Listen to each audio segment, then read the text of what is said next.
Sorry, I had to mute myself for a second. Oh, good. Hello, everyone. We're live. Welcome to Tabletop Talk today. Yes, Kari, yeah, Waggles got this first slightly earlier than you, and there's not really redeem son. I'm sorry.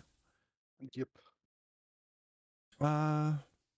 What shall it be, Waggles? What shall the first avail you? While I share my screen with Drake.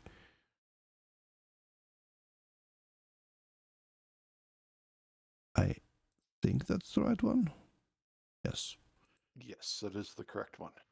Like a mint of complete, please. Okay. Waggles, you are a really brave mom for going outside your comfort zone so consistently. I know a lot of things are hard for you, but you keep doing them, and that's great.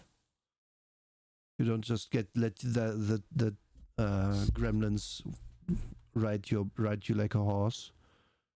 You're riding them like some sort of fish. I don't know. What fish would you ride? A tuna? A whale? Seahorse? Seahorse. They're tiny. I don't think that works. Sundred could ride a seahorse. Sundred could, but Waggles couldn't. Waggles is larger than me. It's taller, I should say. Like, you see, seahorses are not very big, folks. You have been had if you think they're big. Don't ride brains, people. No, don't. Don't ride the brains. Okay. Wow. And hello, hi Sparkseen. I hope your water is back, and if not, it comes back soon and all of that. It's been quite the year, hasn't it? It has been. Isn't it?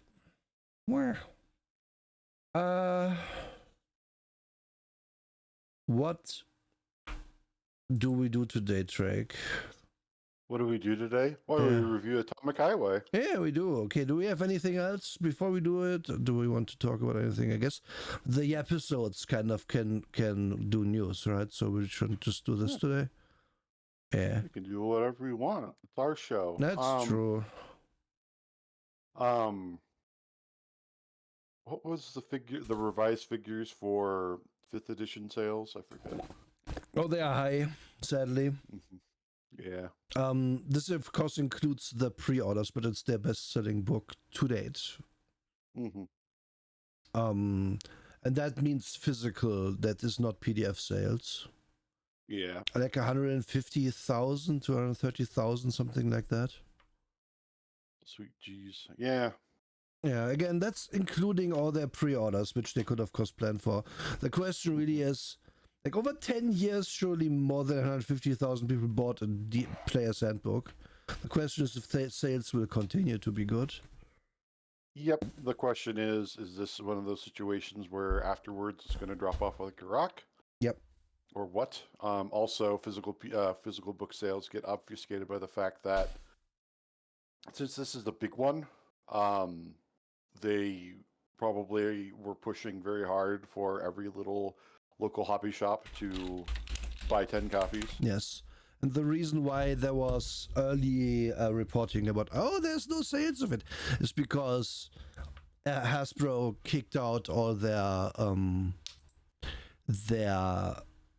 distributors, and it's just distributing it directly, which means they don't show up on like tracking sites for those distributors anymore. Yep. Which is the reason why there was that kind of thing originally happening. In the process of this, they've pissed off a lot of people. Yeah. Because then that's 150,000 books that they didn't get to ship. So if Hasbro breaks down and goes, I need a distributor back, they may never get them back now. They may not. What a shame. What a shame. Okay. Yeah, that's kind of the D&D news we should quickly go over, because we have talked about they don't seem to be making many sales a few weeks ago, and it's important to correct yourself when you were sadly wrong. I still predict that after the pre-order hype is over, they won't get that many more sales comparatively. They won't. I did look into particularly why they were decided to space out Player's Handbook, Dungeon Master's Guide, and the Monster Manual this time when they really Okay. shouldn't. They're operating under the false assumption that releasing PDFs and books is like releasing a TV show. What? Hype continues as you continue to release things. What? No, that's not how it works. That's how it works with books like these. Like, Fucking idiots. here's already a guarantee for you. There's going to be less sales of DMGs and monster manuals than Player's Handbooks, obviously. Like, it's self-evident. So we can be curious. When does the Player's Handbook come out? Well, the Player's Handbook's already out. You mean the Dungeon Master's Guide? Sorry, yeah, Dungeon Master's Guide, of course. Mm-hmm. Looking. Was it end of the year or was it January next year or something? Release date. If they are smart, it's December, or because then they can have Christmas November sales. 12th. November 12th. Okay, that's kind of a weird day to do it then, but okay. Yep. Anyway. I think they wanted to do it right before Black Friday. That's why. But game shops don't have Black Friday, do they? They do. They do? America is weird. Welcome to America, where everything's based around fucking capitalism. That stinks. Mm-hmm. It stinks real bad. You want an October, November release for the Christmas rush? I would. December is too late. I mean, not if you pre-order it for somebody. They want the pre-order. But okay, I agree. November is decent then, yeah. It's a gift time. Pre-orders for Monster Manual will drop February 4th, 2025. So. Yeah. I mean, why would you need updated monsters? They're so good in 5e. They're so amazing. Goblins just are already perfect. Yes, that's the only ones you need is goblins. So to go back to what chat. If all the monsters became goblins? Yeah. Yes. What if they became goblins? Holy crap. Let's go over chat for a second. Sparks, I'm happy your water is back. That's very good. Hi Abyss. Hello, Sonia. You're climbing on on Drake's chair, I see. Okay. Let's do that at your peril, darling, but whatever. If I'm not in your manual, it's worthless. Yes, not true. You need the ant in there, the humble ant. But anyway, enough about D&D. Yep. Just wanted the correction that that there's a lot of sales actually, at least initially. Today we are talking about Atomic Highway, the post-apocalyptic role-playing game by Colin Chapman, which is free as a PDF on Drive-Thru RPG, meaning if you want to read along, usually we just have it on screen, but if you want to read this one, it's right here for $0, which is the least amount of dollars you can pay for something. Which is partially why I went with this one, because I wanted to give it a little peek just off of, hey, this is free, it doesn't look terrible. And I had no idea at the time where I was picking it if it was good or bad. I had only seen the cover and skimmed through a little bit with the art. And I must say, initial impression is not bad. Like, the cover is interesting. I like the 70s muscle car with the minigun. There was this old game where you drive something like this, and there's like a turret on top. Yeah, forget Auto the Duel. name. No, it's called, I think, Interstate something or other as well. There was more than one game like that. Yeah. Yeah, I was thinking of the OG oldest one. Yeah. That was Auto Duel, which winds up being turned into a CRPG by Origin Systems. Carmageddon is also the vibe, kinda. Yeah, Carmageddon is more chaos destruction vibes. This is post-apocalyptic vibe. I did a little research. Go me about Colin Chapman. Okay. industry veteran. He was born in 1974, Okay.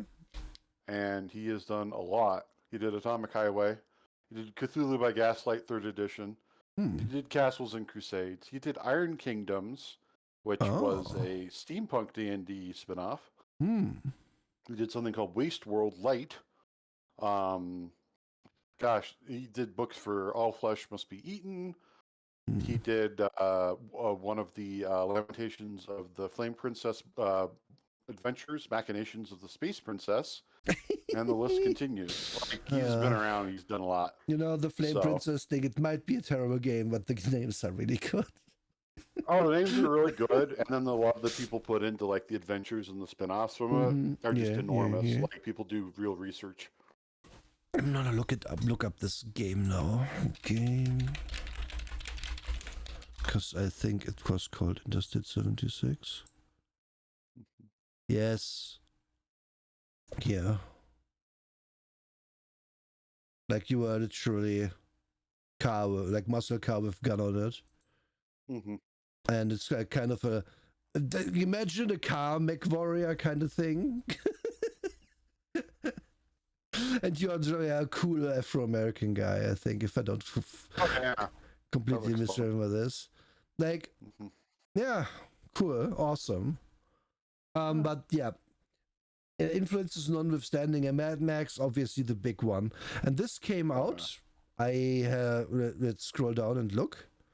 2009, so this way predates Mad Max, but the vibes are certainly, and you could very much use this for a Mad Max game. There's a lot in here that will allow you to do so. Yep. And yeah. This is one of the few post-apocalyptic games that goes out talking about the society we live in immediately. Yes. Most of them don't do that right away, I've noticed. They're so focused on timelines. Yep. And you have literally the one page, like, oh, we had a nuclear war, it was bad, but now the lights returned, and so the few people that are alive are like eking out in existence. But like due to radiation, animals and man have been warped as well as the plants, blah blah blah. It's very Mad Maxy. This is highly Mad Maxy. Yeah, we can see here Colin definitely did a lot of work. Concept and author, system design, art direction as well. And then had some people work on it with him. Additional. So just for ages 12 and over. Okay, interesting. Interesting. Parental discretion advised. Okay. Makes sense. My initial reaction to this was, wow, this feels like somebody didn't want to publish another D20 Modern supplement, so they wrote their own thing. Congratulations, good job. Yeah, kind of. Because this is about the end of the era of that. Around 2007 to 2009 is when people stopped doing that. So. Yeah, I like that they had to name the game contest and stuff. It's interesting. Like, yeah. So I am not wholly sure if this is like free now because they are no longer selling it, or if it was always free. But this feels like, spoiler alert, this is a fine game. You could play this very well. Right out of the box. And most importantly, this game manages to do everything it needs in 140 like pages. Yeah. Like there are actually 132 pages, you know, because this is like the sheet, and you have like, so it goes over the basics, like what's the player, what's the DM, as a little comic here, showing the scene. I like that it's like the players, the people describing it. This is a very good one-page illustration of, okay, this guy's DMing, telling them, oh, the guy's coming for you. Oh, they're crawling from the wreckage, blah blah blah, and then they're talking as their characters and so on. Like, if you know nothing, it's pretty okay. And then the muscle mutant screams, attack, attack, attack. And the rest of the mutants rush forward towards the wreck. Damn. Like, you know, it's pretty okay. Like, the art here is budget, let's just say. Yeah.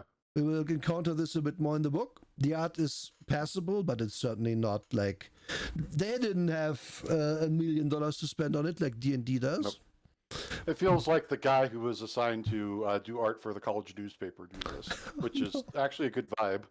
Oh no, Sparks, I can't unsee it now. The DM looks like Elon Musk. No. Oh no. No, it's Elon DMing. No. This we can't do He will this. just yell attack. Yeah. No. His name is Colin. Yeah. Canonically, Colin does not have a relation to one Mr. Melon. No. He's just an energy vampire. Yeah. What you need: a copy of the book, somewhere suitable to play, a few regular 6-sided dice, paper 3 to 5 player per player is ideal. Okay, paper and pencil, a few friends, a little imagination, and optional a photocopy and a print of character sheet for each player. These are optional because the game is, I wouldn't say rules light, but it's certainly like the characters get informed off of an acceptably small number of numbers. And yeah, here you see more of the art in this book. Like, again, it's passable, it's fine, but like this is like something about the perspective here is off. I couldn't quite tell you what, but something about the perspective here is off. I can tell you immediately. Pillars of Eternity, Tyranny, and then also Fallout 1 and 2.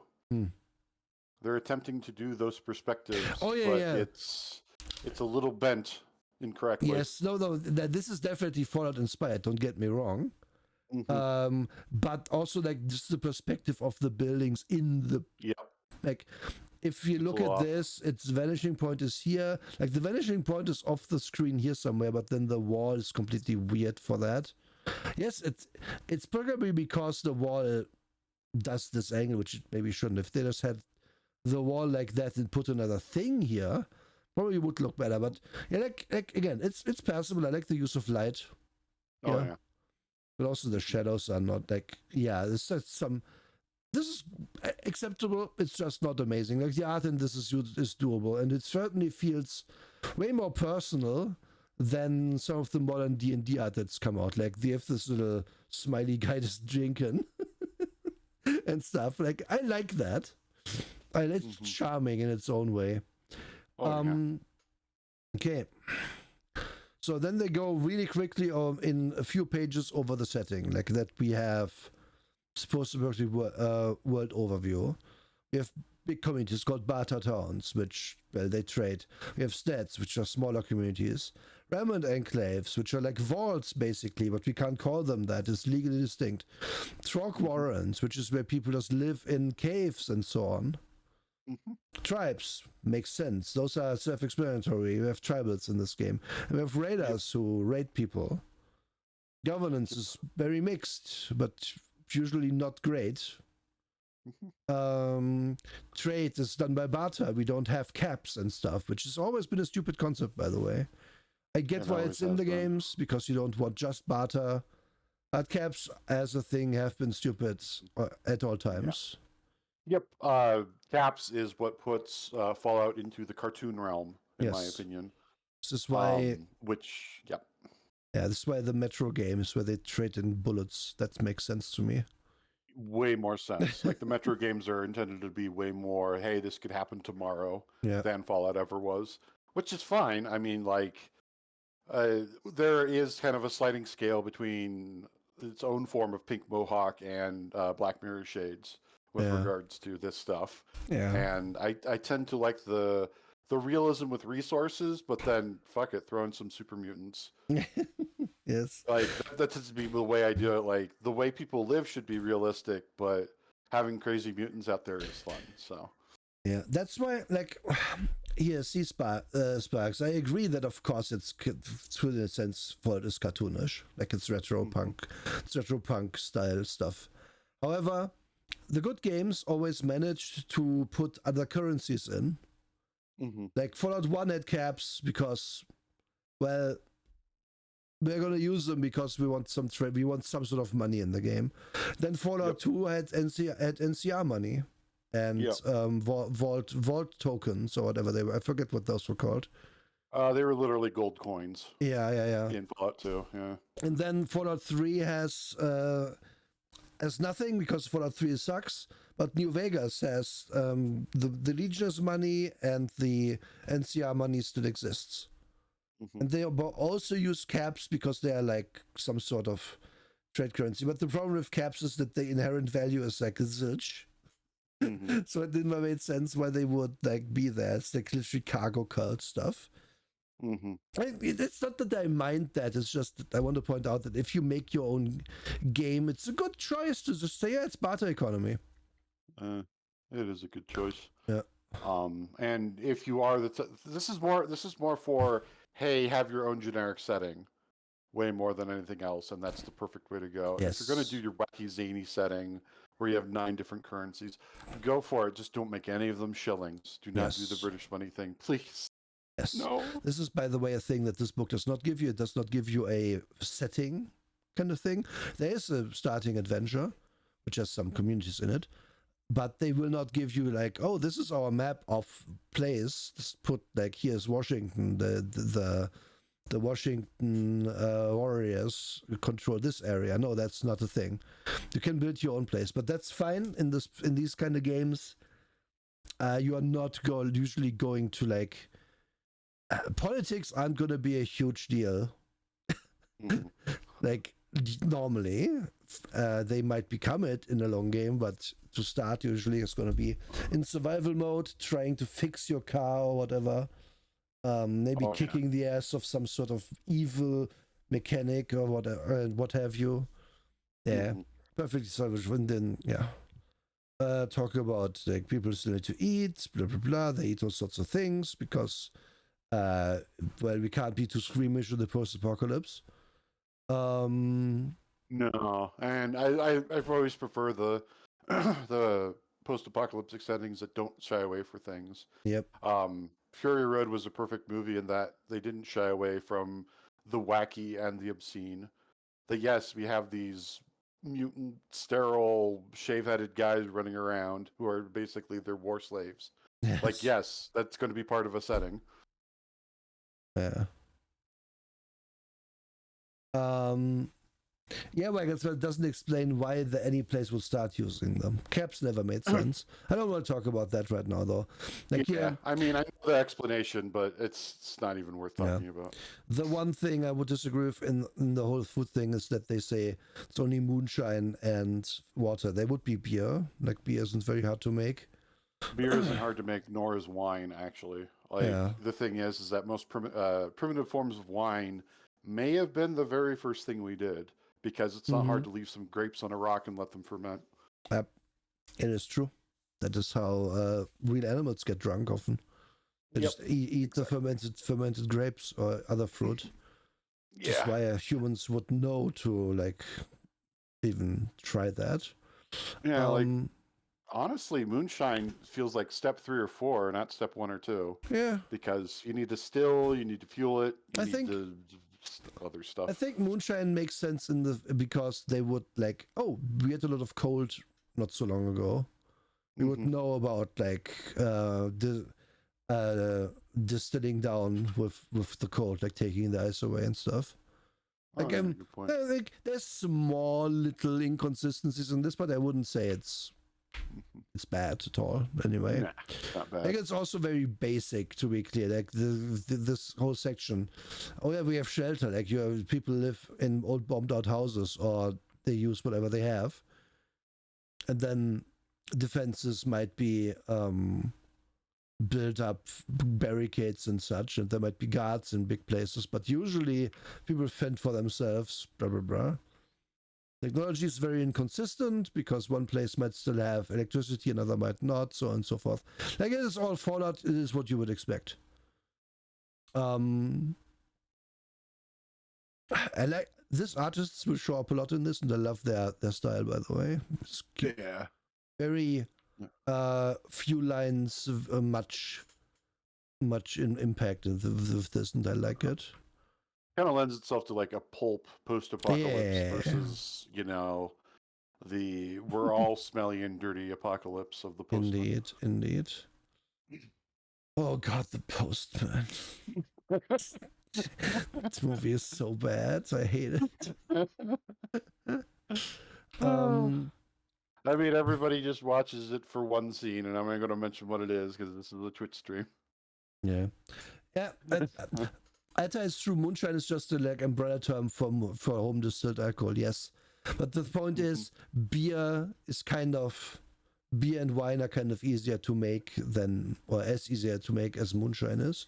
Depends on your climate with wine, of course. If it's like northern US, you probably can't grow much wine there.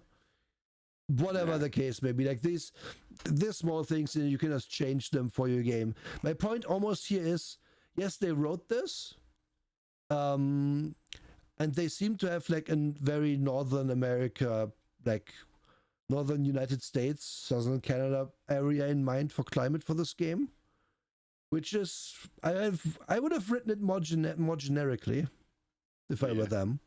Just write like that the Ice Age is over and people are making do with what they can scavenge off of the surviving flora and fauna and whatnot, or what seeds they have still available. So places have very inconsistent diets because of that, because, well, we don't really have the wide variety as we used to have. And my point here is just, this section here is almost like you could replace this with, hey, you all know the post-apocalypse. Like you have played one of those games, or you have read one of those books, or seen one of the movies. Blah, blah, blah, blah. It's like this. Make it as hardcore, softcore as you like, basically. That's the section in a nutshell. Like this one kind of assumes that you don't know how it would run. I feel like, which is fine to put in, but you can honestly skip past, and it's not gonna be a problem. And they have some player advice, which is in an unusual place, but the book assumes here that, well, you have new players maybe you haven't played before. Yep. And this is more of a casual game, honestly, than most other games. This isn't a 20 steps deep, complex inner workings. Nah, it's pretty straightforward. Yep. As long as it's not the one for Boy in this talk. That one is pretty bleak, yeah. Just title section for those not in the know. Whoa! Mirko, thank you for the raid! Hi, Raiders! Thank you so much! And thank you for the resub, Ruby Celestia Fox. Yeah. Daisy Raid, what did you do today? Halo 4? I'm not surprised somehow. You play a lot of Halo, darling. I love it. We are reviewing Atomic Highway, which is like a post-apocalypse role-playing game. Today's tabletop talk, so we do that on Saturdays. Where was I? Right. This section for player advice is pretty good. Pretty decent advice in here for new players. Yeah. Like, talk with your group and with your GM and group. Like this, I can sum up as, hey, what kind of game do we all want to make? Like romance between characters? Do we want romance? Do we want intrigue? Do we want adventures in a specific location? Blah blah blah. Right? Like session 0. Do session 0. It's kind of, this game is kind of older than calling it session 0, so they don't do it, but they would do it today. I feel like.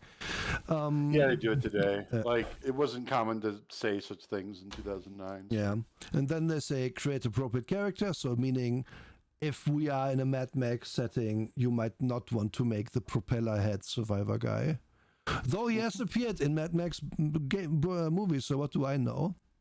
You know, but you might want to make a coherent group that wants to work together / gels together, or at the very least will not kill each other. Create characters together. Blah, like, the advice here is fine. Be prepared means there's next. Don't listen to Illidan. Yep. God damn it. This actually I can sum up with: know the rules that are pertinent to your own character, please. Yeah. And then respect your group. Like, if someone has set limits, don't go over them. And number 5 was like the most important one to me. I don't really want to run games if we don't want to do it. It's Yep. fine to do something else. Yep. But be here now. Like let's have fun. This is our respite from the universe we live in. Let's go all the way. Alexa, I'm not sure. I think you can use minis for this. I wouldn't see why you couldn't. Yeah. I'm not. It doesn't mention minis at any point. I don't think so. Yeah, like.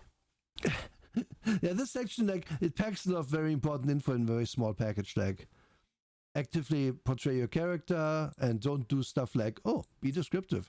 Nothing is more monotonous than, I punch him, I get 3 successes, he takes 9 damage, I dodge, I get 2 successes, he misses me ad nauseum. Add a little flavor and creativity. Yes, it's very important to be punchy with your descriptions.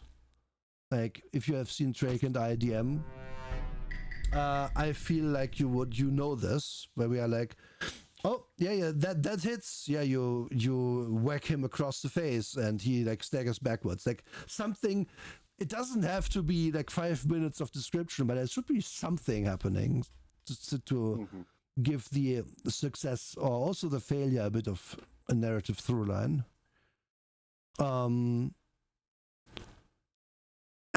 And then relax and have fun. Yeah, that's why we're all here.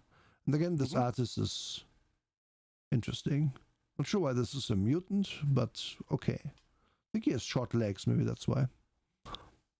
And now we create a character already. We haven't learned, and this is one of the things this book does, and we always point it out. How do we do anything in the game? We don't know yet, but let's make characters. Do we want to go over the dice rules now or later, Drake?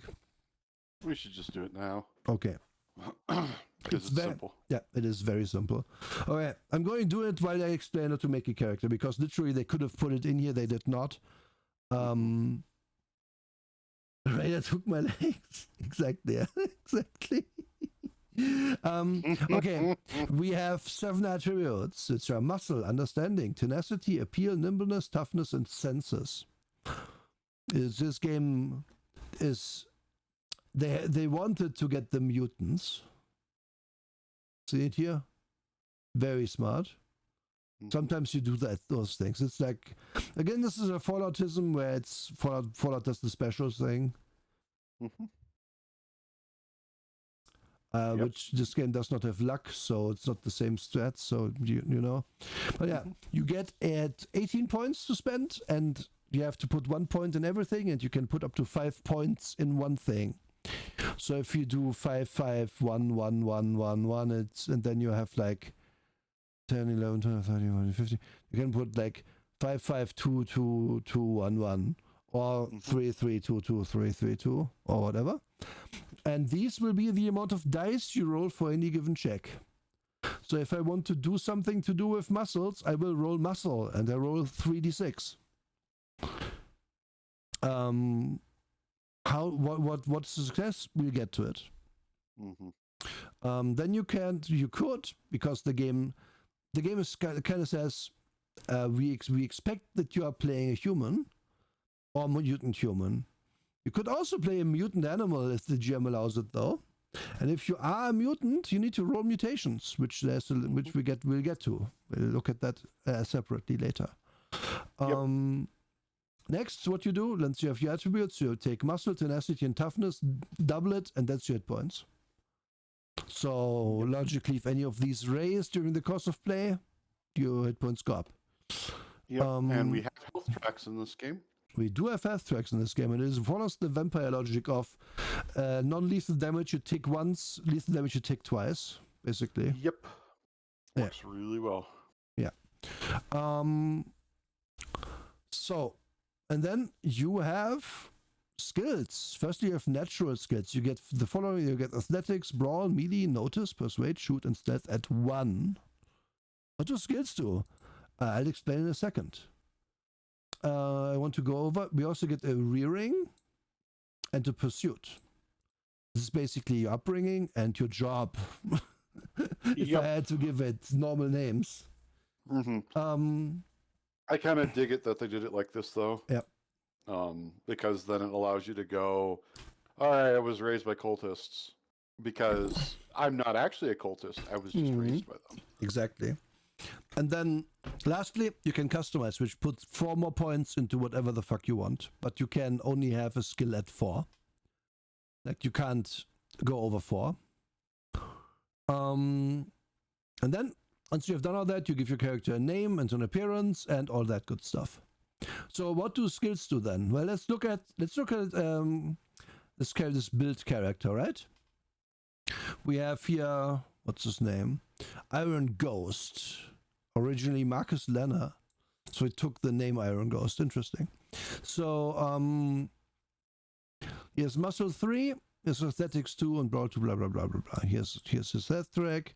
He has some weapons, he has some clothing, he has some special gear, which gas mask, Geiger count, transport horse with a saddle, blanket, and harness. That's your, this is a full character to be clear. So this is why you don't need the character sheet, because it's like this much text gives you all of it. And half of that's it, one of the big advantages of this game. Yeah, and half of it is free-form description stuff, right? Like this isn't even stats. But yeah, okay. So how do we do a roll in this game? So let's say we want to punch somebody. We have Brawl 2 here, right? Muscle 3, so I roll 3d6. And any 6 is a success, and I can re-roll it for potentially more successes. So let me grab some dice. You won't be able to see this, but I can just roll 3d6 real quick. Because we have to get to the fucking dice. Sorry. Okay, here we are. Here we are. So here's dice. I rolled a 6, a 4, and a 3. This is a good example. So firstly, I can re-roll the 6. Getting a 5, so that's 1 success because I have a 6. And now I can also take my 2 points of brawl and raise my dice to a 6 to have a second success, or maybe a third even, potentially. In this case, I have a 4 and a 3, so I can take my 2 points and make the 4 a 6, so I have 2 successes for this punch. That's the whole dice mechanic. We have explained it. There's one caveat to it, in which certain like monsters can have more than 5 in an attribute. If that's the case, then every point above counts as an automatic success if they roll any successes. So you don't want to fight the giant mutant bear in melee because it will kill you, because it will have all the successes, which is this game can be lethal. I'm not gonna like mince words there. So just be aware. But I feel like that's kind of fair enough for a game like it's set in this set where it's set. But I like this mechanic actually quite a bit. This erase dice mechanics and natural 6s you can reroll mechanic. It's a good mix of luck and math, because it makes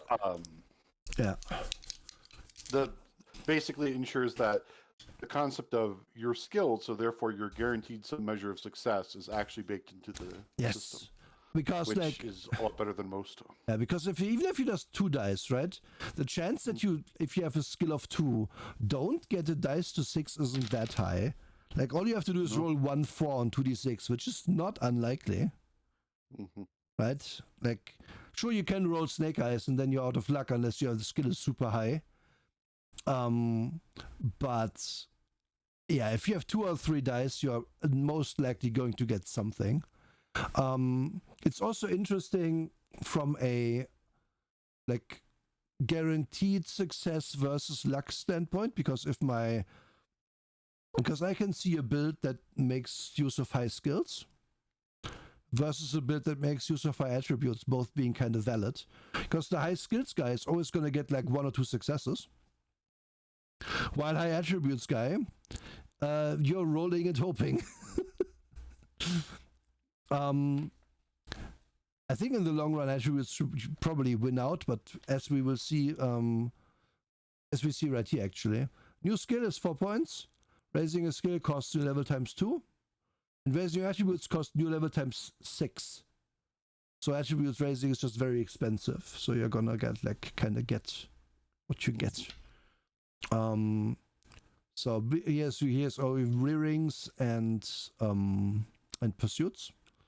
Just like if you just look, for example, we're a barter towner. We get lore 1, notice 1, persuade 1, tech 1, and 2 skills of choice at 1. So we're getting 1, 2, 3, 4, 6 points. This is how I imagine post-apocalyptic Elliot looking, actually. Yes, super, pretty good. It's just Elliot after a long night. Right. Sorry to disrupt your train of thought. No, yeah, it's fine. So every rearing, every childhood is going to give you 6 skill points. Sometimes we have stuff like skills boat, all right, or pilot 1. Drive or pilot. Intimidate or persuade 1, so you have to choose melee 1, scavenge 1, shoot 1, slash survive 1, or tech 1. The slashes in this case, like it is inconsistently formatted, which is a little bit of a pet peeve of mine. Yeah, same. Because I'm not sure, like this is one thing, I guess. This is the next thing. This is a 3rd, 4th, 5th, and then 6th. So the slashes in this case indicate like the where in one end, but in this case it was commas. So why did you do it like that? Could have used brackets very effectively here. Choose one between blah blah blah. Right? Little problems here. Also, I want to say the since we have been looking at it a little bit, the font for the book. It is very thematic, but I can't read it well, so I don't like it. I like this font very much. It's like kind of like just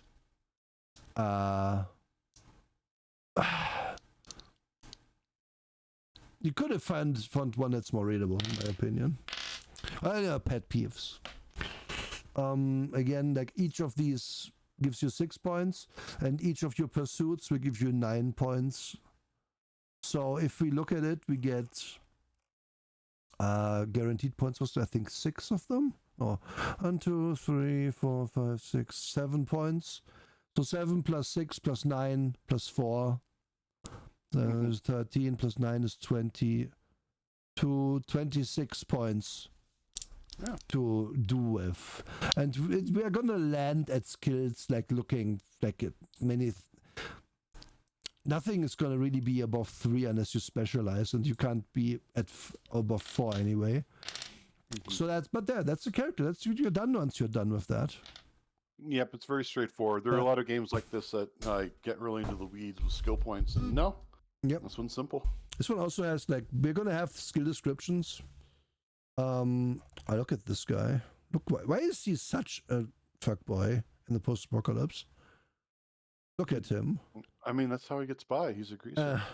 A greaser is actually mechanics. I'm not sure.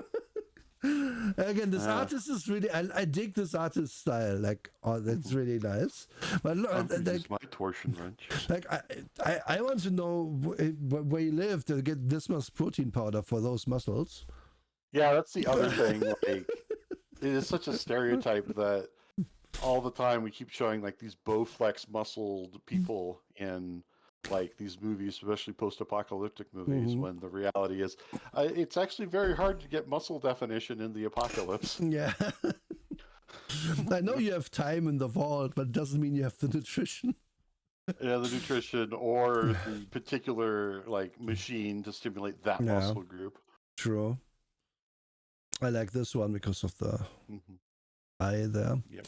And they explain real quick what the thing is. Muscle is we strong, we punch. Understanding is intelligence, reasoning, and memory. Tenacity is willpower and tenacity. Appeal is your charisma and allure. Nimbleness is your physical coordination, speed, balance. Toughness is self-explanatory, and senses is how good you can peek stuff. And the important thing is, we could in this game, and this is I think a very cool thing.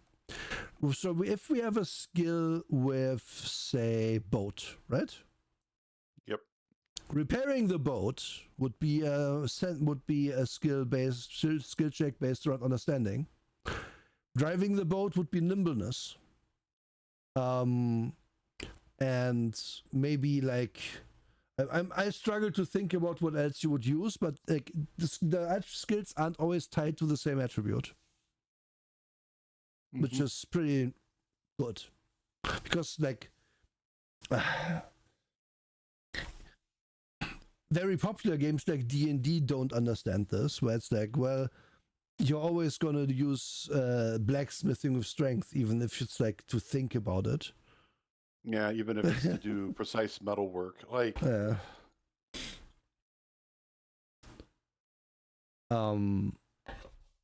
like I could think of the DM being like, well, since it's foggy and you are like lying down and having your time, this shooting role is going to be based on senses instead of nimbleness, because you aren't really using your you're using manual dexterity, but it's more important that you actually see what you're shooting. So I'm gonna have you roll senses instead of dex for this one.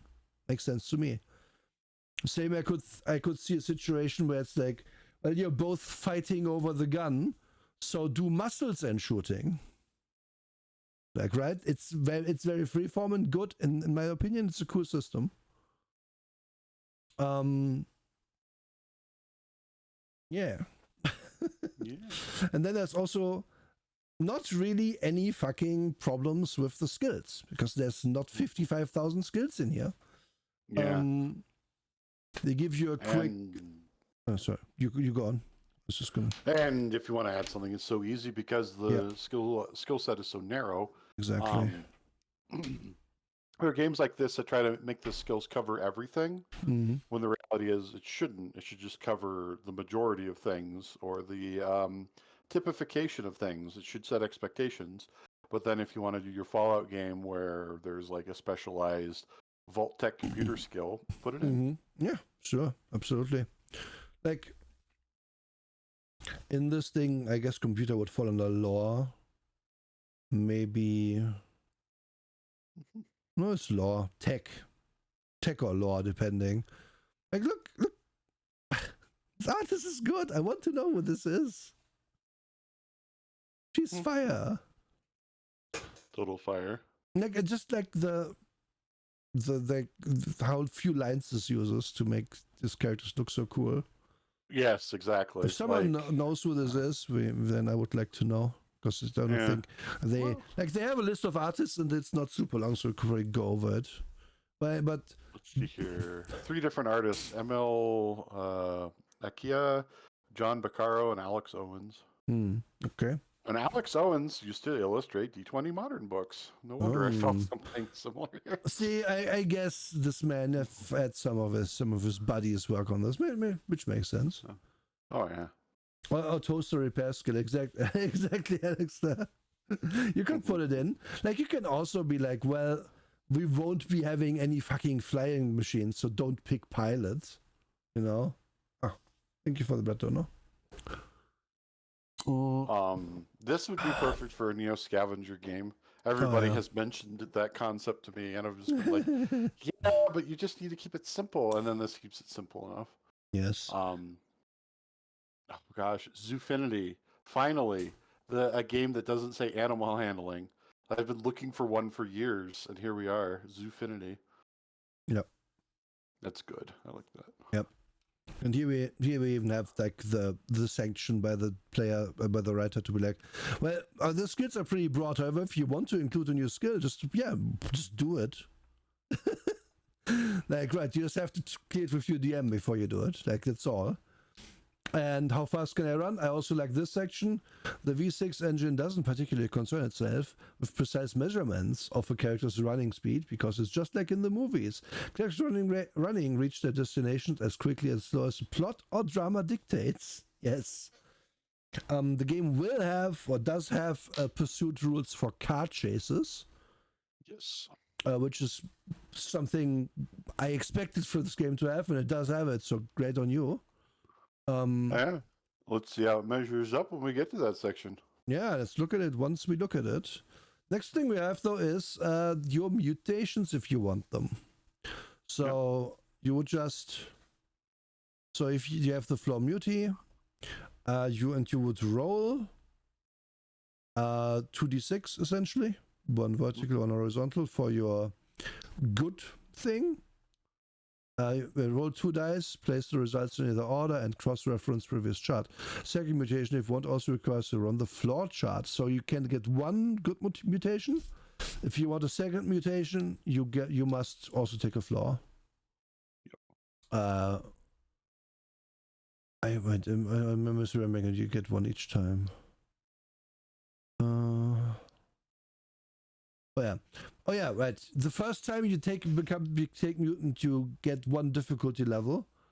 Harder persuasions to talk with humans. It is not a huge list, I agree. Yep. But I think it works for a small game like this. Yeah, and it's intended to be like this is for your Waterworld games, your Postman games, for things like that are just going to be like, okay, they're a mutant, but they're not that much of a mutant. Yeah, like this isn't you are a giant monkey man or something. No, you guys toxic saliva and night vision, but also you have selective diet. Yeah, there you go. Like sure. The game allows you to invent new skills, so I don't think inventing new mutations would be beyond the pale if you want to.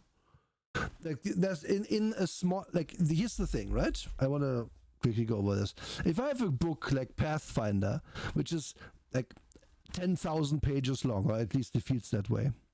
Oh yeah. Then I expect there to be an exhaustive list of a million things I can take, and Pathfinder does that to its credit.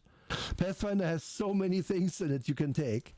In a book that's 130 pages long, with a simple skill system like this, I am happy to see these as examples.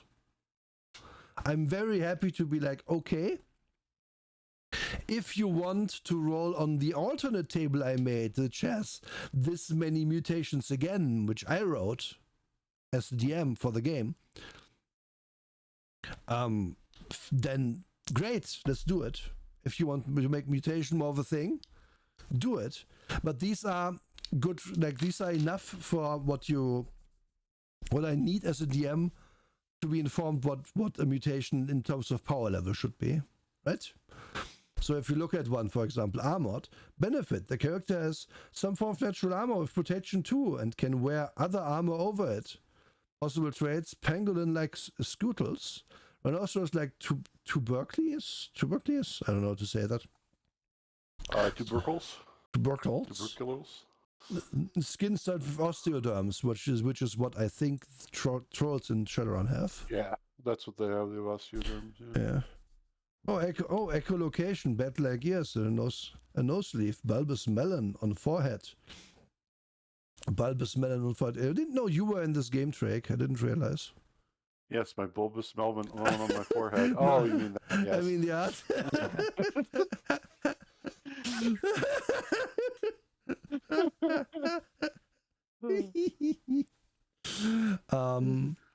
Like there's some pretty cool things in here, because enduring, you just get a bunch of hit points.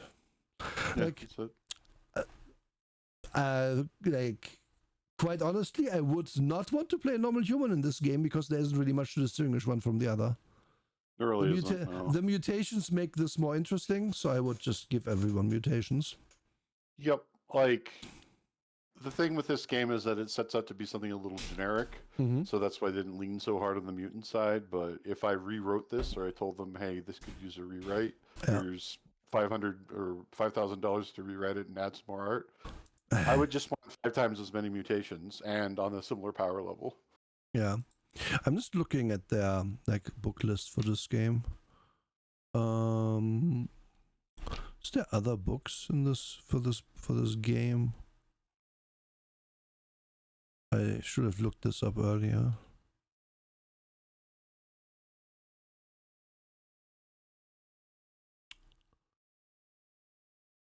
It's hard to find anything on these websites. don't think there is. I think this is a one-off.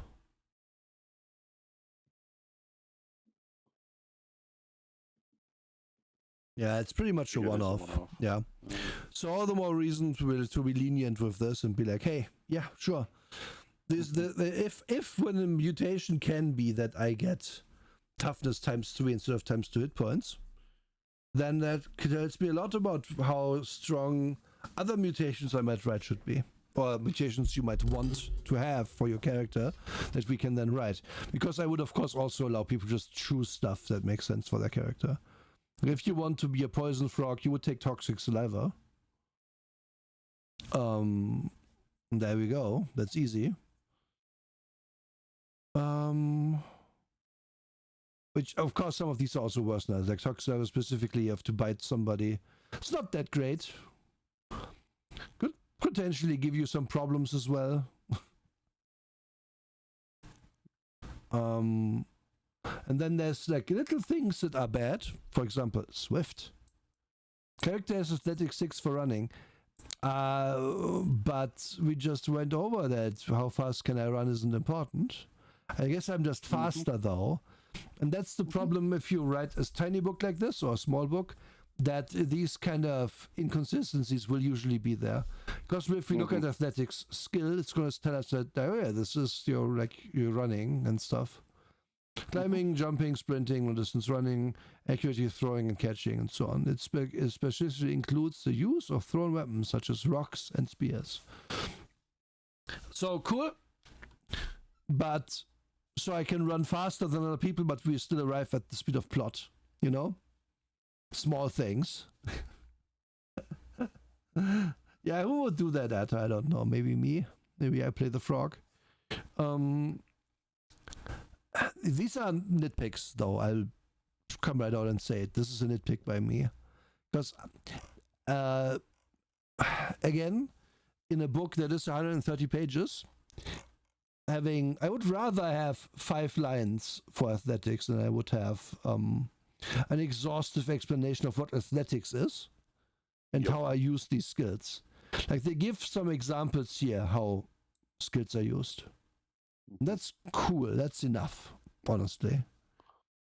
And I suppose, like, if you consider that having 6 in it means you get an auto success on top of your roll and stuff, you will always be the fastest, at least with Swift.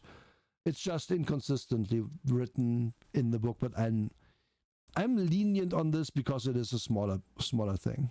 Again.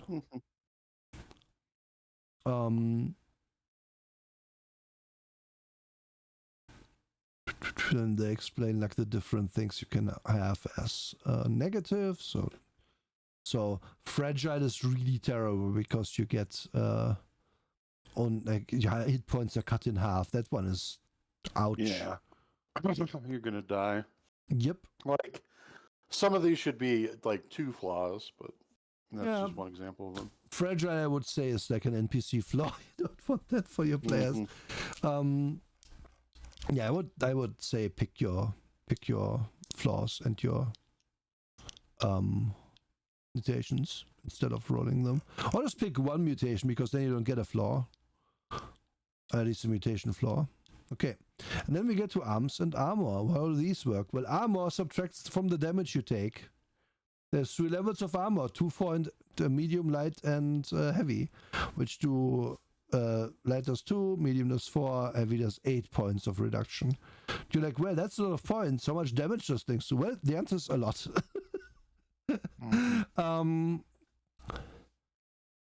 So let's see actually these weapons.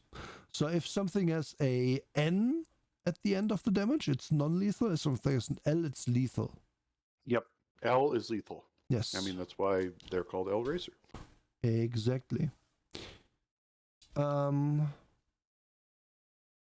Sparks, the first point is that they refuse to give speeds for running, but then give you a running advantage.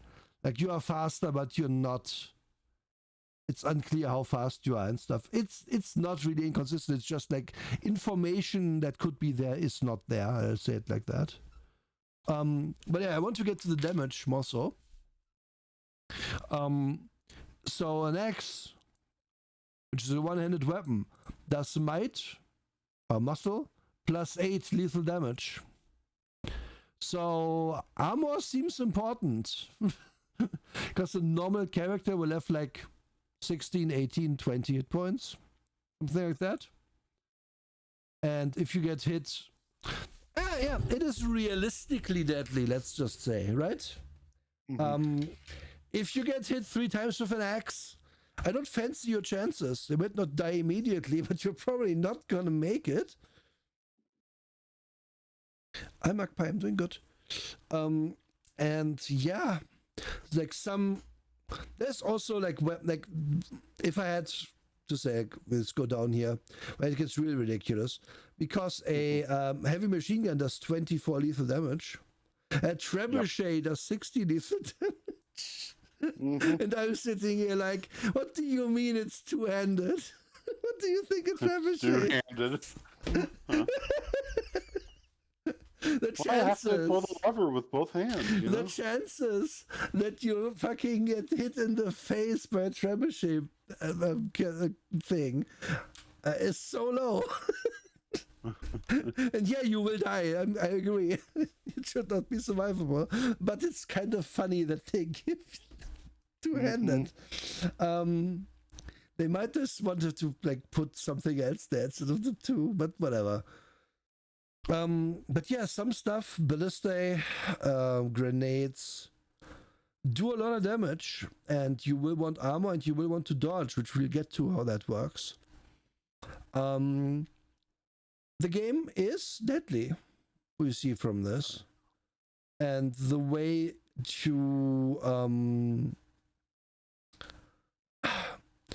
you kind of want to in my opinion, when you DM stuff, you want to have a pretty like clear divide between, well, this is a brawl in the bar, we're gonna fisticuffs, maybe someone breaks the chair leg off or something, and the actual fighting with actual guns. Because fighting with actual guns and axes and stuff, yeah, it was just kind of iffy. You're not gonna. Someone might just bite the dust very fast, especially considering that per the setting we don't really have good medicine. Yeah. I'm not saying this is a dig against the game. You just have to be ready for this. Like, you're not gonna be. D&D style tanking damage for 5 turns. No, if you get hit once or twice, you're probably either out of the fight or you want to leave the fight right now, please. This is also again why armor actually is really important. So, because as we can see, heavy armor is straight up going to be immune to some of this stuff.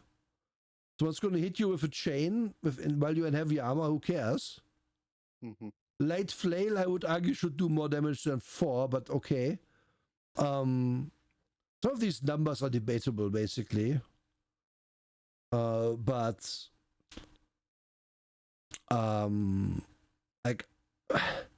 it's simplistic. This is again a bit simplistic because what's a light sword? What's a medium sword?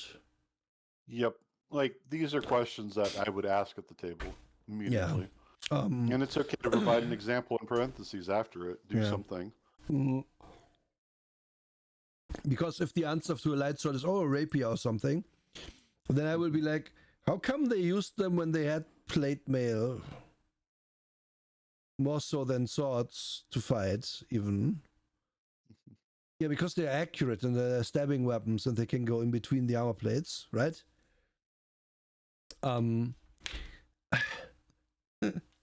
This is, in my opinion, almost the weakest part of the game right now, to be clear.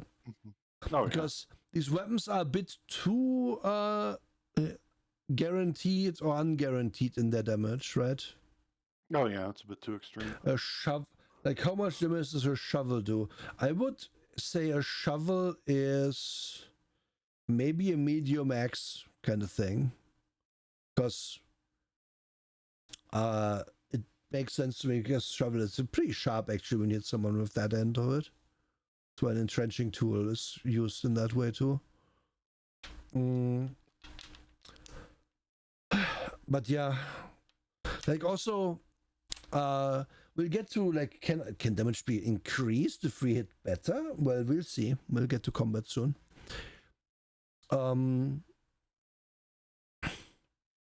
But yeah, like as written, if I just wear good armor, I don't really need to worry that much comparatively, because we're just gonna tank light handgun shots and medium handgun shots, no problem. So off of this, me, game designer brain Nora would assume that yes, we can raise damage with better rolls, because otherwise it's like, oh, this guy has heavy armor, well, our highest weapon does +6 damage, so we better leave. We can't fight him, right? It's not great. But again, this section, this table, in my opinion, is kind of the low point of the game, because like it manages to do the Shadowrun thing. Yes, please mark that on the bingo card. Where the weapon has a base damage, and then it goes up with successes, assumedly rolling skill, right? But where Shadowrun tells you, well, take your fistful of dice and throw them, and then counts 5s and 6s as successes. This game will at most have you roll 5 dice. So even if I somehow, with my brass knuckles, roll only 6s, the only way I'm hitting someone in heavy armor for any damage is if I have 3 might, roll all 6s, and then on my next roll with my 6s, roll 1 more 6 at the very least and do 1 damage. That's not really what Shadowrun does. Yep.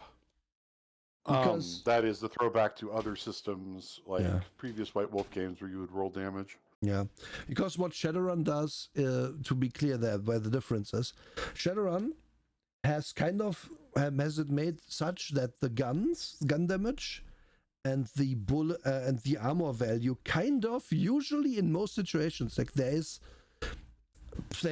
stuff where the armor is very heavy, but in most situations you're going to have like a damage of, let's say, 8 as an armor of 8. And then the roll that you do really matters, because each success you roll is 1 damage and you only have 8 hit points or something like that, or 10, 11, whatever, depends on the character slightly. And yes, Sparks, we are going to get to how it works, don't worry. I'm just like pointing out right now, but here the base damages go a bit high. Like again, why even write damage for rocket if it's 75? What's the point? Oh, I have, like, this is the meme of you fall in the volcano and you die. Did you account that I have +1 leather armor, DM? Yeah, it didn't help. It's like, what armor am I supposed to be wearing that the rocket doesn't kill me? And yes, of course, it's realistic that the rocket would kill you. But what Shadowrun does in that case is tell you, well, okay, the rocket hits you directly, that's 20 damage. However, the rocket explodes near you. Per meter explosion distance, you take less damage, right? Yep, exactly. And they needed like a little section for how explosives work, which I didn't see, but maybe I overlooked it. It's possible. And again, like grenade 20, like 2 grenades will kill you. And yes, realistic. If 2 grenades explode on top of me, I die. No, of course I do in real life, and Shadowrun probably too. But what if the grenade is near me? Do I take the full damage? Like it needed this information basically here, not later, if it's even here. You know? That's my point. Also, what Shadowrun does as well is different damage types for different armor types. And while I don't necessarily want them to do that here, I think having more than 3 armors wouldn't have been so bad. Mm-hmm. Like have a good armor that's good against cutting weapons but not good against bullets. Have armor that's good against bullets, but then if cutting weapons come out, it kind of sucks, and so on and so forth. Yeah, a little bit of granularity Yeah. never hurts. Yeah. Like, there's enough space to do that in a system like this. That's one of the good things about the simple systems is that if you want to add 1, 2, 3 layers, you certainly can very easily. Yeah. Whereas something like Shadowrun, we're not going to add more layers. Nope. We just aren't. It's true. Like this, I'm just again saying I'm really missing this, and I think this list is a bit much. Much and not enough at the same time. And then we have well, a whole section for cars and stuff, and customizing them. And these have top speeds, which I don't know why, because apparently we don't play with. But anyway, we get to that later. It's just how fast they top you. I mean, yeah. I really find it interesting that they have inclusions for any aircraft. Like I guess Fallout had vertibirds. Okay, fine. I enjoy that you can have like a family sedan and just like ride it around. And these have character stats, kind of, Oh yeah. So I mean, with a name like Atomic Highway, your vehicle character sheet should be at least half of a normal character sheet. Yep. And these have the numbers of health where you are like, oh, maybe the rocket is survivable. Like you can shoot a van with a rocket if you didn't know. It survives. Mm-hmm. Always. Wink. Which is also then the point where I'm like, guys, are you sure? Maybe you need like other rules for this. You can't just do health pools. This isn't like cars are not made out of meat. Like this isn't suddenly D&D. Yep. This is kind of where the system is, for me, falls apart a little bit. Also, why does the BMW Cruiser? These are Cruiser motorcycles. Oh, never mind. This one has 30 points. I'm dumb. I like that they have like 5 nimbleness bikes and stuff. Like this is kind of interesting because nimbleness, of course, you can dodge in these, and this is going to be very useful to you in the upcoming combat section. So we have a bunch of stats for these. Again, like a truck, 128 points. As we all know, if you shoot a missile at a truck, it just keeps driving with like half health. It's fine. It's interesting that like none of these seem to have an armor stat, which is really something I think they should be having. Because sure, it's not going to be a lot of armor, but currently as it stands, you just like, well, let's do the math here. So if I hit a car, let's say I have 4 might, oh, it's non-lethal damage. Okay, now let's find a lethal weapon here. Medium flail. So let's say I have, so again, 4 might. I'm a pretty strong guy. So I have a flail in my hand, and I hit your car in the back 7 times. It dies. Your family sedan. I don't think that's realistic. Like, sure, no. I can make it. I can explain this as a DM. I can be like, yeah, no, that hit like really got to the engine or whatever. But it would have been nice to have a more granular system for damages to your vehicle than hit points. Yep. Could have had armor. Could have had a lot of things. I think that a system like this really, because you have so few dice to roll, having like a, I don't know, a penalty system that is the opposite of your skills would have actually worked really well here. Yeah. They do have okay, if you go to half health, everything becomes more difficult, and that's, I would say, the car. I don't remember if they actually say that the vehicles also get this, but they definitely should. So they definitely should. It's kind of required. Yeah. And they also say speed of cars is just more than speed of people. So even if a truck is only speed 1, or a speed 6 character probably can't outrun it. Maybe a speed 6 character can, but everybody else couldn't. But yeah, this is workable. But since it's supposed to be a big focus of the game to have your car combat, and your car is basically another character in the group almost. It feels a bit of a lost opportunity to have it be this simplistic, you know? Yeah. They could have. They kind of gone crazier with it. I would really like to see a game that really goes crazy about with a vehicle that you drive that is vehicle centric. Yep. It just doesn't really exist. Here we see you can actually customize armor onto cars, but why do none of the base vehicles have armor? Yeah. It feels like a medium truck would have some armor on it, surely. Well, I mean, like even in Shadowrun, it's limited a bit. Yeah, I know. It feels like there could be at least 50%, 100% more. It really does. Yeah. But it's Shadowrun is a game where you wind up having to abandon your vehicle sometimes.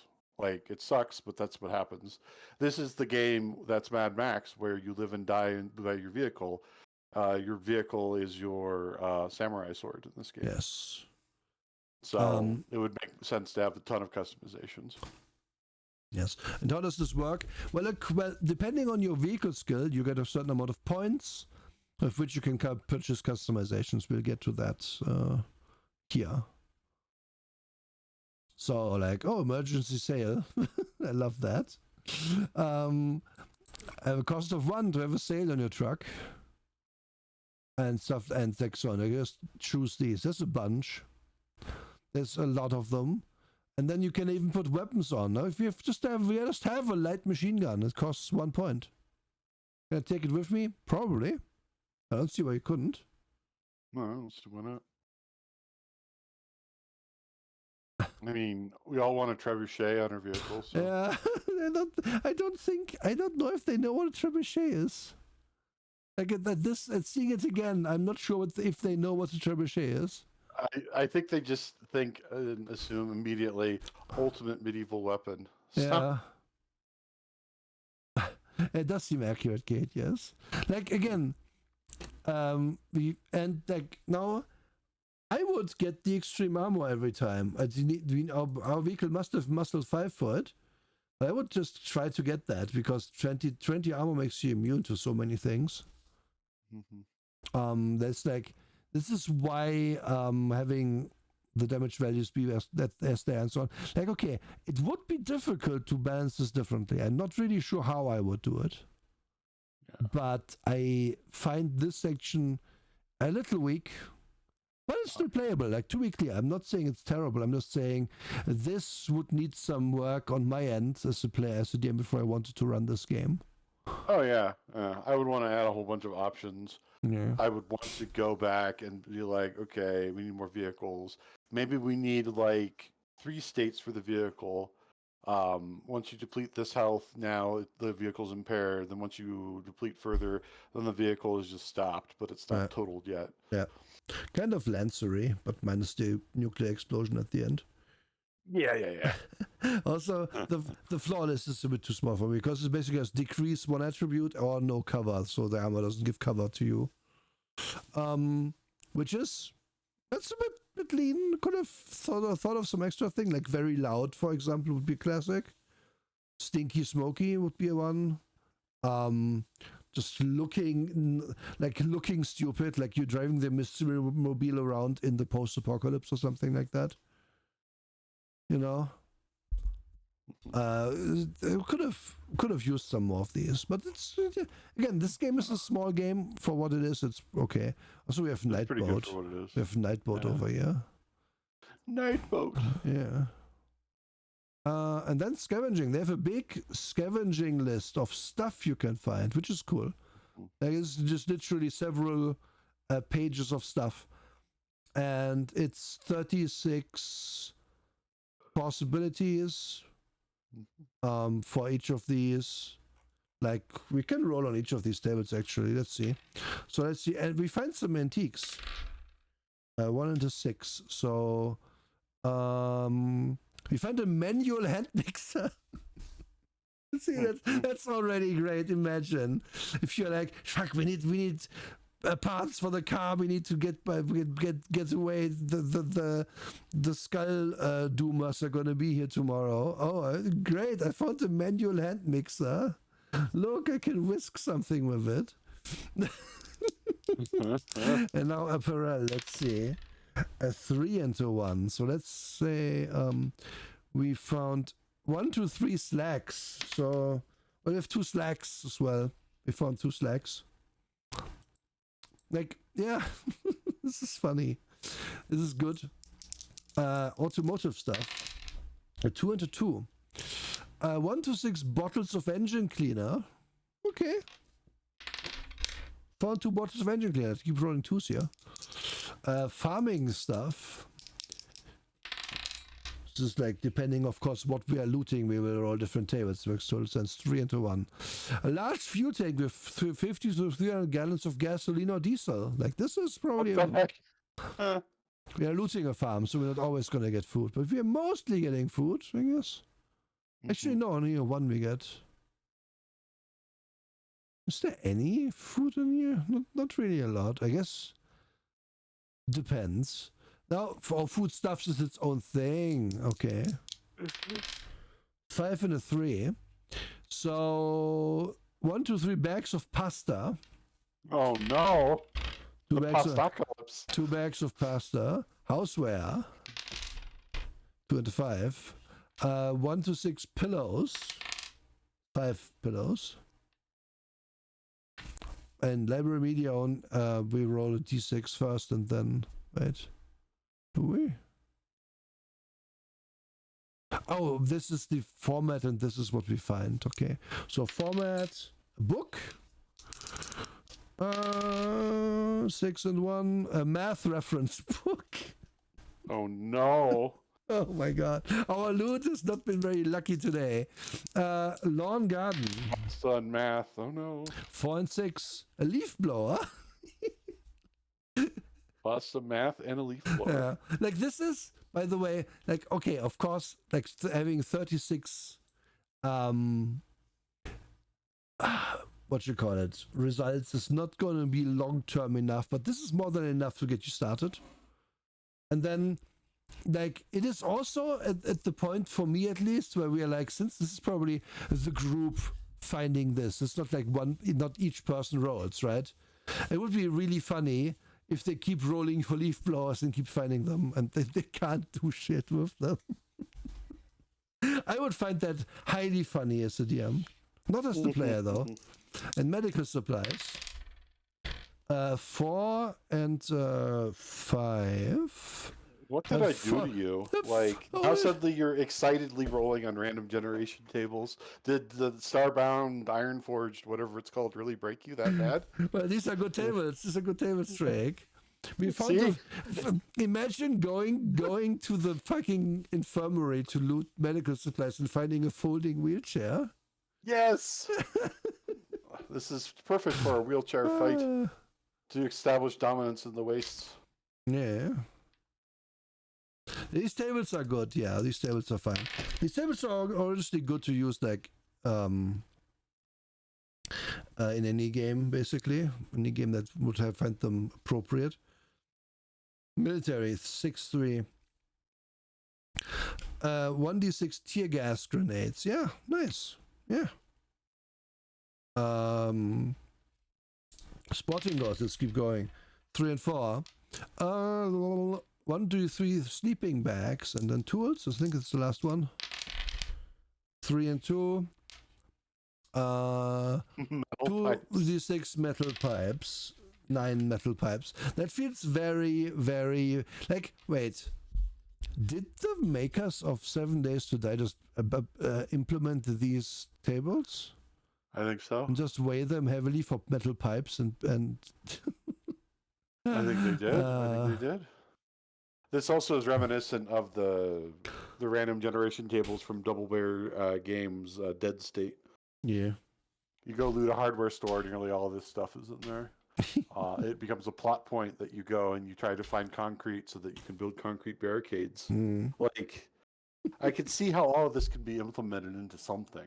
Yeah, That's the great part of it. Like, it's actually better than the Fallout 2D20 game in that regard. Because the problem with that is that it's so hung up on its own lore that we're obsessed with finding the small energy cells or things that don't exist. And here's the next thing, right?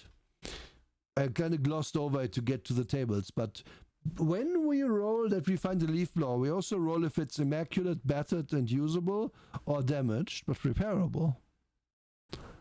Like, this kind of triples your result table, because we found a manual printing press and it's in mint condition, versus we found 3 skirts and they kind of suck. Right? Like,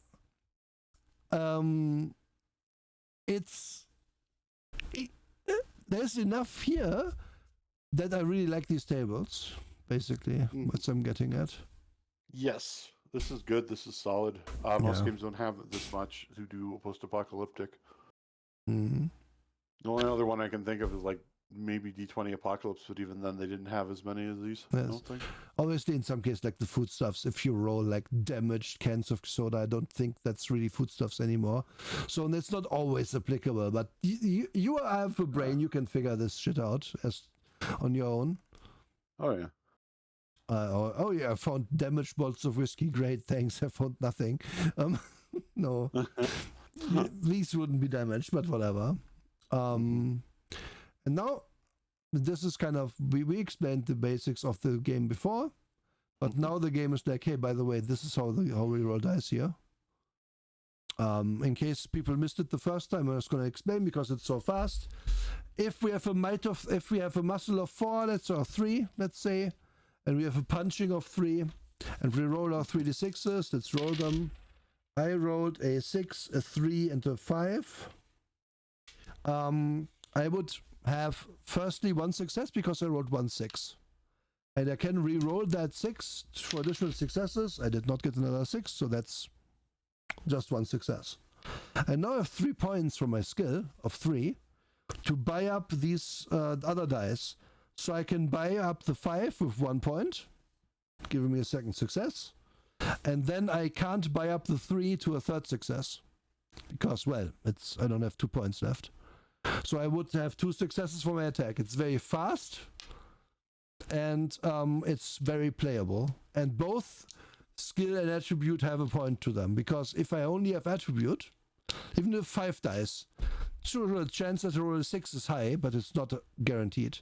But if I have 3 dice and 3 skill, I'm basically always going to hit. At least with 1 success.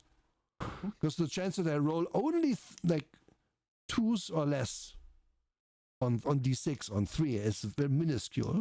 It's tiny chance.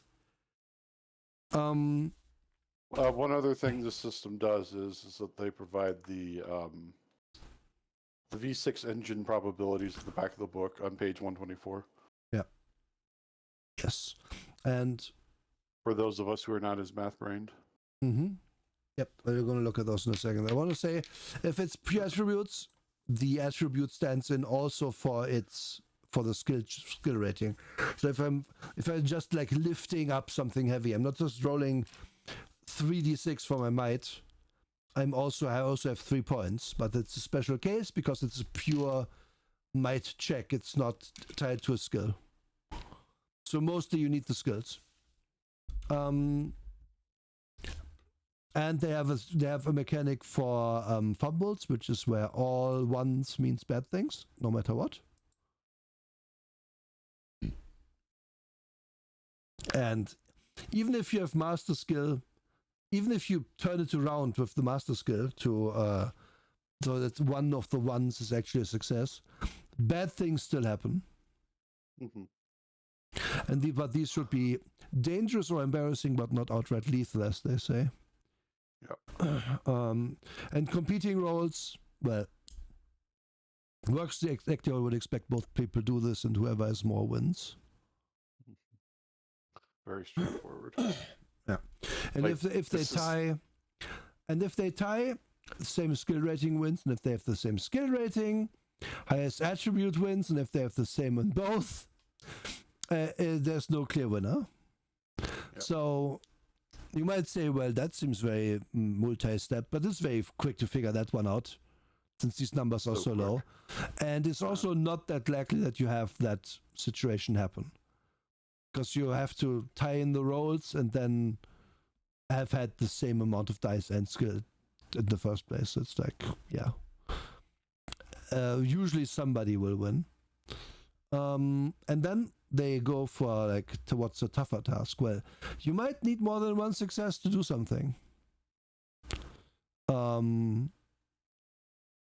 Like, oh, shoot someone in 5 at one success needed. Hitting a target at long range, 2 successes. Shooting a pistol from someone's hand, 3. Severing a sturdy rope at a short distance with a single gunshot, 4. Ricocheting a bullet off of a wall to strike an opponent behind complete cover, 5. Obviously 5 is super unlikely. Yeah, since the game doesn't really have I'm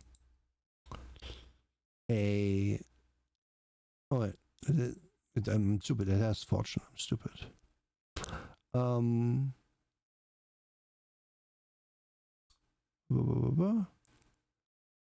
Yeah. Okay. Exactly. Sorry, I'm stupid. My brain really did a fart there. I know. Why did I say it doesn't exist? Because I think I'm thinking Shadowrun. So, fortune basically works like this. You get PCs start each game session with 5 fortune, but players may earn more in play. Unspent fortune can be saved from session to session, so be sure to use it. Fortune can be spent after any roll. What do you do with fortune? Well, you can again pay 1 fortune for an extra success. You can perform a dual action, meaning you buy yourself the thing that you do 2 things at the same time. For 2 fortune. You can tweak the plot for 2 fortune. Again, game from 2009. That's good. Nice. Yep. They put that there already. You can insert a plot twist for 5 fortune. It's a lot. Reduce an opponent's success for 2 fortune. Reduce an injury. You can remove some damage from a character or vehicle equal to half its normal full health. Lethal or non-lethal damage are treated equally. You cannot raise your character's vehicle health above the known maximum. So you can have a second wind for fortune. This is a very big usable pool of things, and it's nice that it's one pool instead of having 55 different pools for this. So this kind of means you can shrug off like taking a bunch of damage as well, which makes this game a little less lethal than we thought it was, right? And this illustrates nicely that you should put these rules of how you play the game before the rules of how you make a character.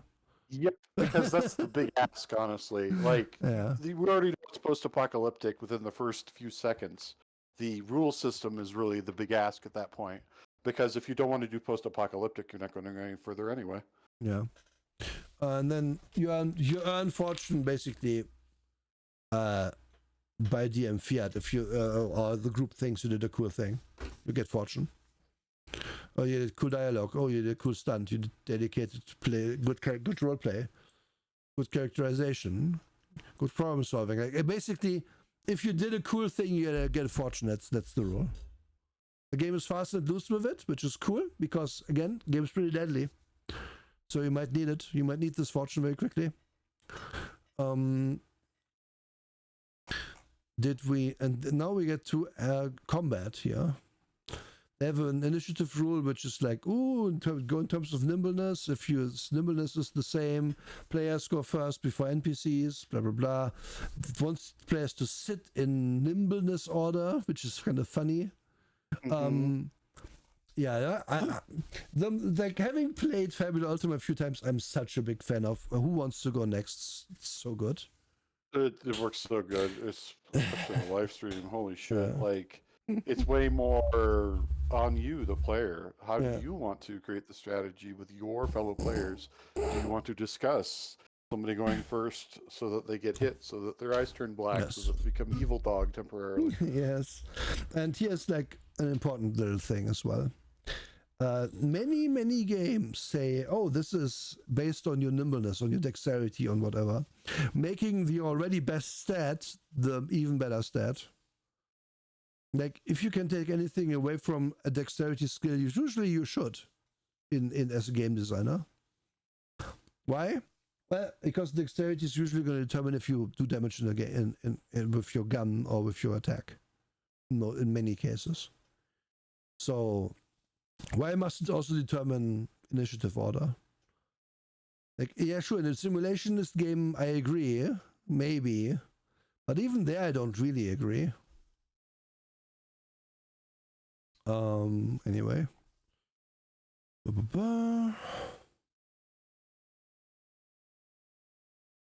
Oh, and here we see, you know, what we said, oh yeah, damage, you're probably going to add some damage for each success. Yeah, you multiply it. So it's super deadly, actually. Here we see it. Like, this is the problem when you give players the big list of stuff, because you create assumptions. You are assuming things. Chat. I did the same, which is why I was presented as I did. Because I came to that list and was like, well, you're probably going to add like 1 damage or 2 damage for each success. That seems fair. No, you fucking multiply it. You go crazy with it. So now thinking back to that damage list, right? We have like 20 health as some guy. Firstly, armor actually really bad suddenly. Because most weapons at 2 successes defeat the armor and do damage. But wait, armor is still super important, because if I get hit for 2 successes, I don't want to instantly die. Yeah, you don't because get I vaporized. will. Yeah.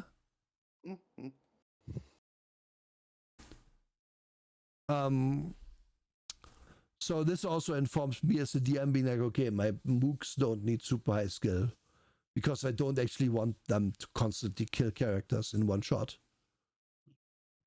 Go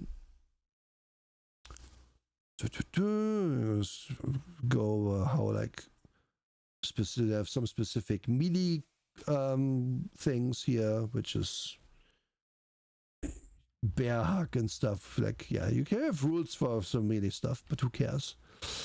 Being prone makes it harder to hit you, but only in ranged combat. Aiming gives you extra dice for shooting if you do it for up to 2 turns, which is really strong, and leads me to believe that the ambush meta is really strong in this game. Being able to aim for 2 turns before you attack somebody is cracked in this game, because they have 3 dice to hit someone. Now I have 5. Yeah, that's a big difference. It's a huge difference in this game. This is also an example of a D6 game where a 6 is a success, where it isn't a problem. Yeah. It's almost like Blades in the Dark would have been a good game if they had told you, oh, you know, if you have 3 dice and you're only 6 are success, well, if you roll your dice, if you have no 6s, you can like increase some dice in some way. Because we want you to have 6s for the most part. And maybe the amount of 6 or something, but no. Not only does Blades in the Dark not do anything if you roll 3 6s, it's nothing special. It's also tells you that you suck every time you don't roll a 6. But this game is like, well, you're mostly going to have a success. It's pretty difficult actually to not succeed at something in this game if you have like 3. Like with 2 dice, chances are still there. With 3 dice, it's already very unlikely. And even 2 dice and 3 skill, you'll mostly succeed. And even 1 dice and 3 skill, you will mostly succeed, because what do you have to roll? Like a 2 to not make it. So it's a 2 in 3 chance, yeah, actually. At that very low bar. Like, you're mostly going to have some success in this game, which is good, to be honest. But now we get to reactions. What are those? Well, remember how we went on about, oh, if you get hit, you probably die? Well, you can defend in this game.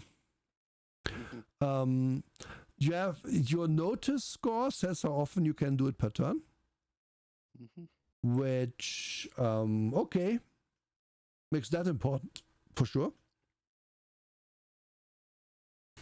And then you have different ways you can block melee attacks, you can parry, you can dodge. Or You can hit the also deck. hit the deck. Yeah. Maintain your balance, so to speak. Yeah. Which, like if somebody swings a chain weapon at you, there you go. Mm-hmm. There's just so many things that they put in here where they're just like, please make combat cinematic. Please. Yes. Here's all the tools. Yes. Which, it's not perfect. None of it is perfect, but it all is head and shoulders above most other games out there these days. And that they're just like, no, just describe it. No, they're actually telling you, use these dice, use this skill, use this thing. And how it works is, again, very Shadowrun, however, with lower dice numbers, meaning, okay, if you do one defense in a turn, you just roll the skill that you would roll. Let's say we are dodging, you would roll nimbleness, and if you have more than the enemy, like you cancel the successes out until you don't get hit. Very straightforward.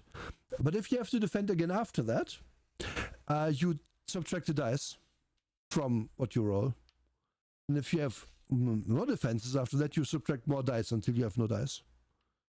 So while senses tell you how often you can do it, it's also the case that if your other skill isn't as high, you can't really defend at some point. And then you can probably just hit the deck to have a guaranteed, because being prone against gunfire makes it one harder to hit you, right?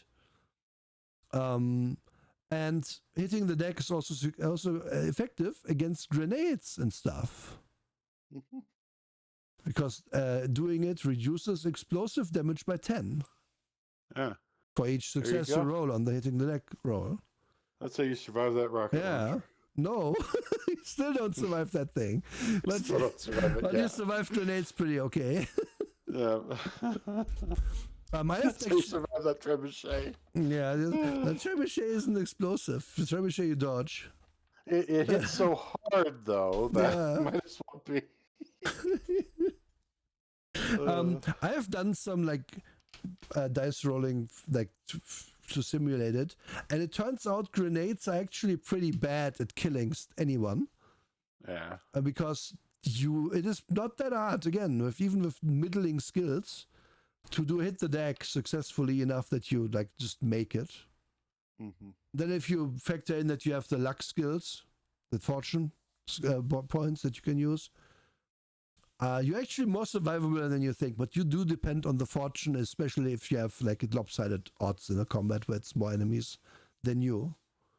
But the cool stuff about this, and this is something that is important to point out, is you go down easy if you don't have fortune and roll bad, but the enemy sure also goes down quick and they don't get fortune at all. So that's a lot of that's a bowling pin effect where oh yeah, the mooks are attacking. Well, time to reduce their number, because you are going to murder them if you hit them. And that's cool. I like that. It's a very lethal game, but it goes both ways equally. Mm-hmm. And the players get their little fortune points to even the odds for themselves, making it pretty nice, in my opinion, so long as you don't have too much combat in one session. Unless, of course, you can refill the fortune, as we have said. So yeah, it actually works. And in a sense, this is the we arrive at a thing that I want to point out about this game that it reminds me of in a way. It's Darkest Dungeon. Mm-hmm. Because Darkest Dungeon goes, oh, that was 6 damage. That's a lot. Oh no, you can't take many more hits like that. In this game, any hit you take is going to feel like I can't take many more of these. I must be real careful. Especially considering if I go below half health, everything gets harder for me.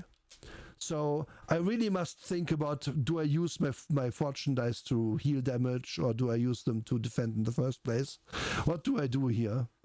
And I think it really works. It comes together to make the game play well. I have taken 15 minutes to simulate combat, with like 2 players and 6 enemies. And it turns out, yeah, with the 5 fortune, if you just use it to survive, you win that fight.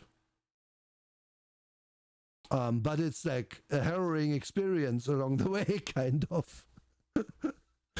Yeah, overall, I'm quite enjoying the system. Again, the main negative I see, especially since you multiply the damage, right? Why are the damage numbers so weirdly high if you also multiply them? That's my one pet peeve with it. I would like it if damage numbers were lower across the board, armor was lower across the board, and you would like maybe not be able to regenerate hit points with fortune, because that feels the one thing that feels gamey to me in this, because it doesn't feel like luck that I'd suddenly regenerate my clavicle because that broke earlier. Oh yeah, the fact that it's health makes it like not feel right. Yeah. If it was something like the generic hit points, it would be different. But when games go about calling something health and you recover it using some meta currency, it doesn't feel right, because then we get into the Warlord 4th edition territory of people shouting you back to life, shouting your body back together, which it doesn't really work for your like, semi-gritty post-apocalyptic game, unfortunately. Yep. It has a MOOC mechanic as well.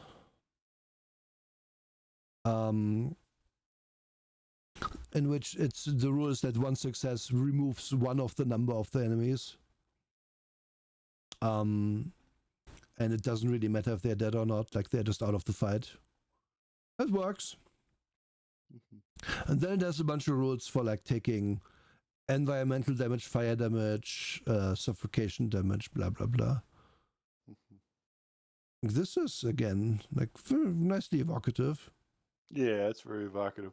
This is what I'm pointing at when I said if we had even more in-depth vehicle rules, blah blah.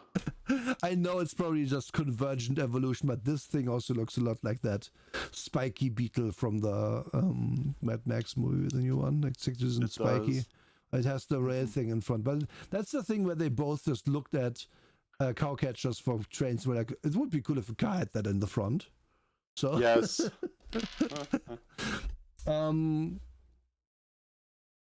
Yeah, again, this looks like the, what's it called, the rig, the battle rig. I forgot what it's called in Mad Max. Or whatever. And then we have a whole section for vehicle combat, which tells you some difficulties for different maneuvers and gives you rules, how it works, and there's like a long pursuit section. How does the pursuit work? Well, I'm just trying to find it because like I'm mostly interested in that. Like the combat works exactly the same basically. Yeah. It just you can hit the car or people inside it, but people inside it usually have cover. Did I already scroll over it? Because I know there was. It's just a bunch of vehicular this, vehicular that. I know it had that. Maybe it's in a later section. I saw it. I'm not sure where it was.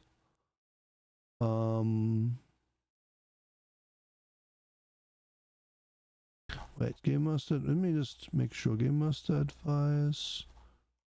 Last week, creating your individual setting.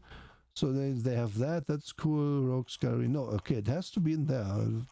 Did I just not see it? Am I blind? Yeah, no, I am. Don't tell me again, Waggles. Oh,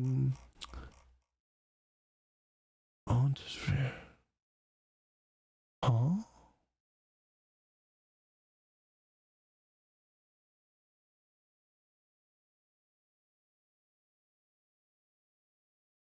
The hell? Oh yeah, chases. Yeah, I was just going past it. Basically, the front vehicle is has a is at 0, and everyone after gets depending how quickly they manage to follow gets a minus. And then depending on their speed and the rolls you make on the car, you subtract from that, and then you have like different range. Each full 5 is a range increment. So if something is 5 away, it's at medium range, and you would have a harder time hitting anyone in it than if you at -4. And if they're at 0, they're neck and neck, and if they get plus, then they are in front of you. And it's usually measured like from the player vehicle, essentially. That works. That's fine. That is kind of where you would use the Matchbox cast to show distances, I feel like. It is maybe a bit too granular almost, because I feel like since most cars have similar speeds, you're not really gonna gain or lose that much distance usually. Yeah. But then also this game usually doesn't allow you to just have unlimited ammo, so you're not gonna be like, oh, it's extreme range, time to just take pot shots. No, you're gonna have to basically tactically wait and bide your time. Like you won't have unlimited shots and unlimited chances here. It works.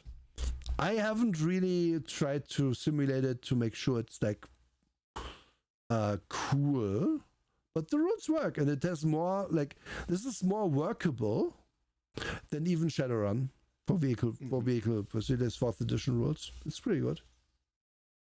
But they didn't integrate the V12 on of Mad Max 2, or was it 3? I don't know. You can have again, this could be a driving rules you do, and you can, of course, as the non-driver, be like, hey, can I tune the vehicle while it's running? Can I spit whiskey in the motor to make it go faster, like they do in the Mad Max movie, Fury Road? Yes. Huh. But yes, this does really work well. Yeah. Like it is. This is okay. So I did mention this earlier. Having targeted systems for what your system is supposed to do is actually really important. Yep. D&D, the reason why 5th edition falls apart so hard is that, yes, combat is your targeted system, but we don't really have a lot of playground within that. We need playground. We need random this, random that, plus the other thing on top of it, and options. Like, we need all of those things. The Lord of the Rings tabletop game based on 5th edition includes all this in their exploration system, but then fails to really sell it. It's entirely possible to do your little system that focuses on these things and get it wrong, but this is one of them that doesn't. Yep. This just works. Yep. Like, I'm saying, I haven't simulated it to say how cool and how quick it really is, but there is like enough rules here. Oh, yes, rules for side swipes. They do damage depending on like your vehicle's toughness, I think, is what you'd use to make damage. Oh no, vehicle's muscle, ramming, difference in speed between the vehicles times 5. Oh yeah, here it is. Yeah, correct. So vehicle's muscle plus difference in speed between the vehicles times 5. So if you have it's pretty appreciable damage. But you can also defend against it by maneuvers and stuff, like turning into it and shoving the guy away or whatever. Like, it works. It is cinematic. It works, in my opinion, best when the cars are close together, because then you can have all those cool maneuvers. Because as long as you're in this section of it, where it's just like, yeah, well, you are in front and they are behind you, not much can happen. But I can totally see, like, oh yeah, we are running away from them. They have 2 bikes and they have 2 cars and 1 truck, and they're following you. The bikes you're going to have to deal with first, because they're going to get to you first. They're going to try to slow you down by getting your tires or stuff like that, right? It works. It works well. It works well for what it is. This game gives you what it wants to give you, and it gives you the good stuff. It just gives you good stuff. Some rules for repairing things, each success in mechanics, and it gives you 10 health back. It takes a while though. Can't really do that in combat, I guess. So you can do it once per day. The repairs take full days of work. Yeah, you do work on that car a while when it's totaled, which makes sense. Oh yeah. And then sometimes you have horses in the game, which you ride instead of like having a vehicle, and you can do many of the same things on your horse. They have a whole separate section for that. Obviously, car probably wins against horse in a ramming scenario. Oh yeah, completely.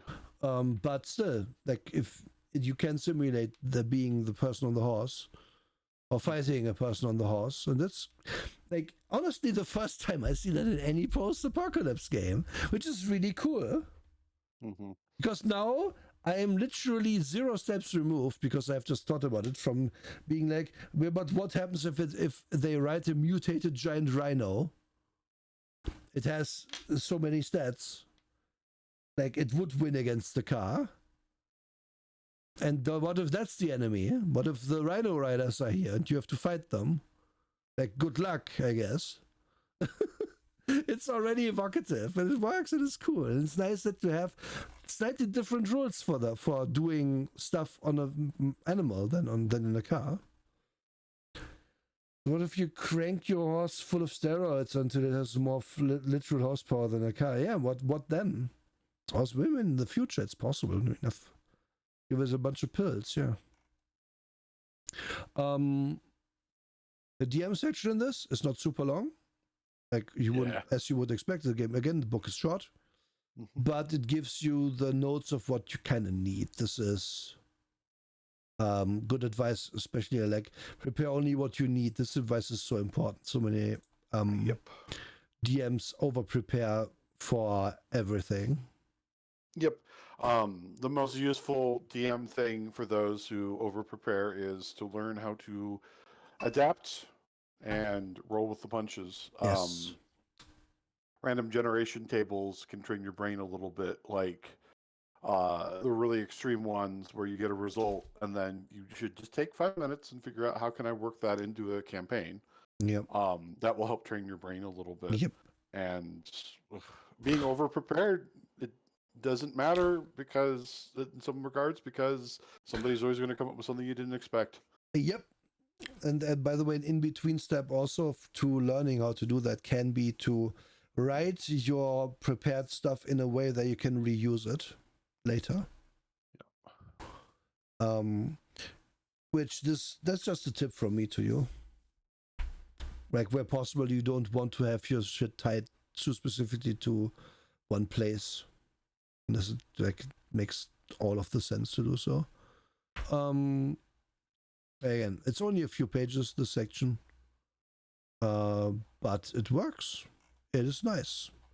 And then we have they have creating your individual setting where they go over like they very much want you to describe how the world ended and stuff like that. Yep. And then the environment again, they don't really have many flying vehicles, but you could set this in like in a 50s post-apocalypse so everyone has like Jetsons cars. I don't know. Like not impossible. This allows this so you could play Waterworld in this. Everything is flooded. Sure. Yeah, I mean, there's a reason why I brought that up because that's yet another one of his movies. But it's just the fact that there's so many like I'm I hate to describe it this way, but let's just go with it. There's very many normie post-apocalyptic settings that you can just tune up to 11 very easily.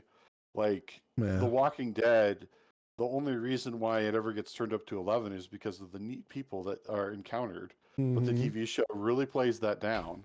Like the governor was supposed to look like Danny Trejo, but they didn't make him look that way in the show. And it's just like, but I want the version of the governor that's 11, please. Yes. And you can easily do that with this. Take something that's basic, simple, and then turn it to 11. Where you can say, where you see my right, it's pretty highly modded. Not gonna lie, it's a horse that's full of steroids. Yes, this is my modified ride. He's called Stallion. And then the book shows a bunch of pages of stats for some monsters and some guys you could fight. Comedy Animal, you just described the character that I played at one point, actually. Yes. Yes. Wearing Very a Daft much Punk so. helmet and having the lowest intelligence score of anything I've ever played. It was great. Surely taking a turn to think. Yes, literally. But yeah, again, This gives you stats. I think these are actually derived off of character creation.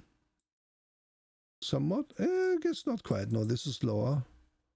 Travel Shaman. It could be because he's old. But yeah.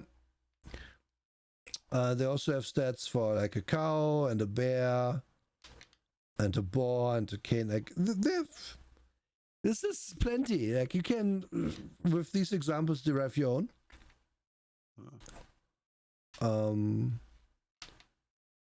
Yeah. And then you have mutant horrors, which I wish they had some more pictures. They have some here. I like the handy horse. Yeah, handy horse is fun for all ages. Yeah. And then they have an introductory adventure, which is what I like about this introductory adventure is that there isn't a fucking map in it. Because so many books train you that, oh, we need the map, we have the map. If you don't have maps, I'm not a good DM. It's fine, guys. It's fine. Especially for a game like this, you do not need them. You just don't. And then there's psychic powers for some reason.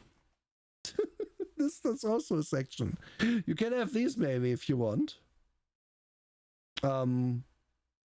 Which I must tell you, I don't know why it's here, but sure, okay.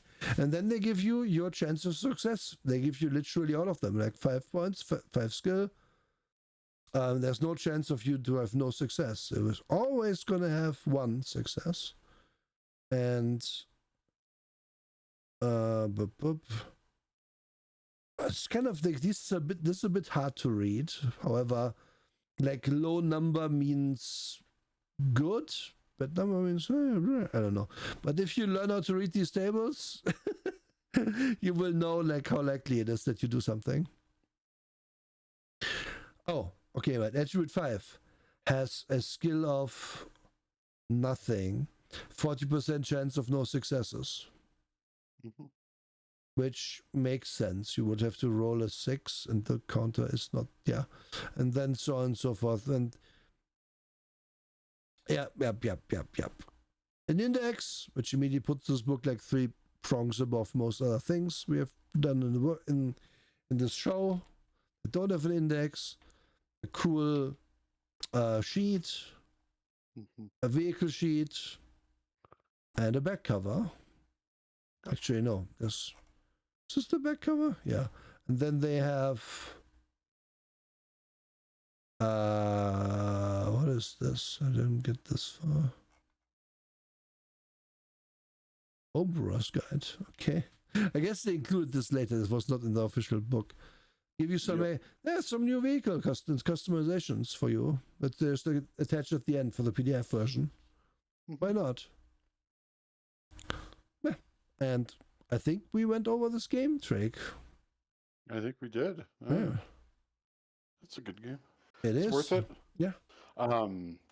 Like, okay, so they could build on a lot of bells and whistles, like the Fallout 2D20 game, have an in-depth crafting system. They could do all those things.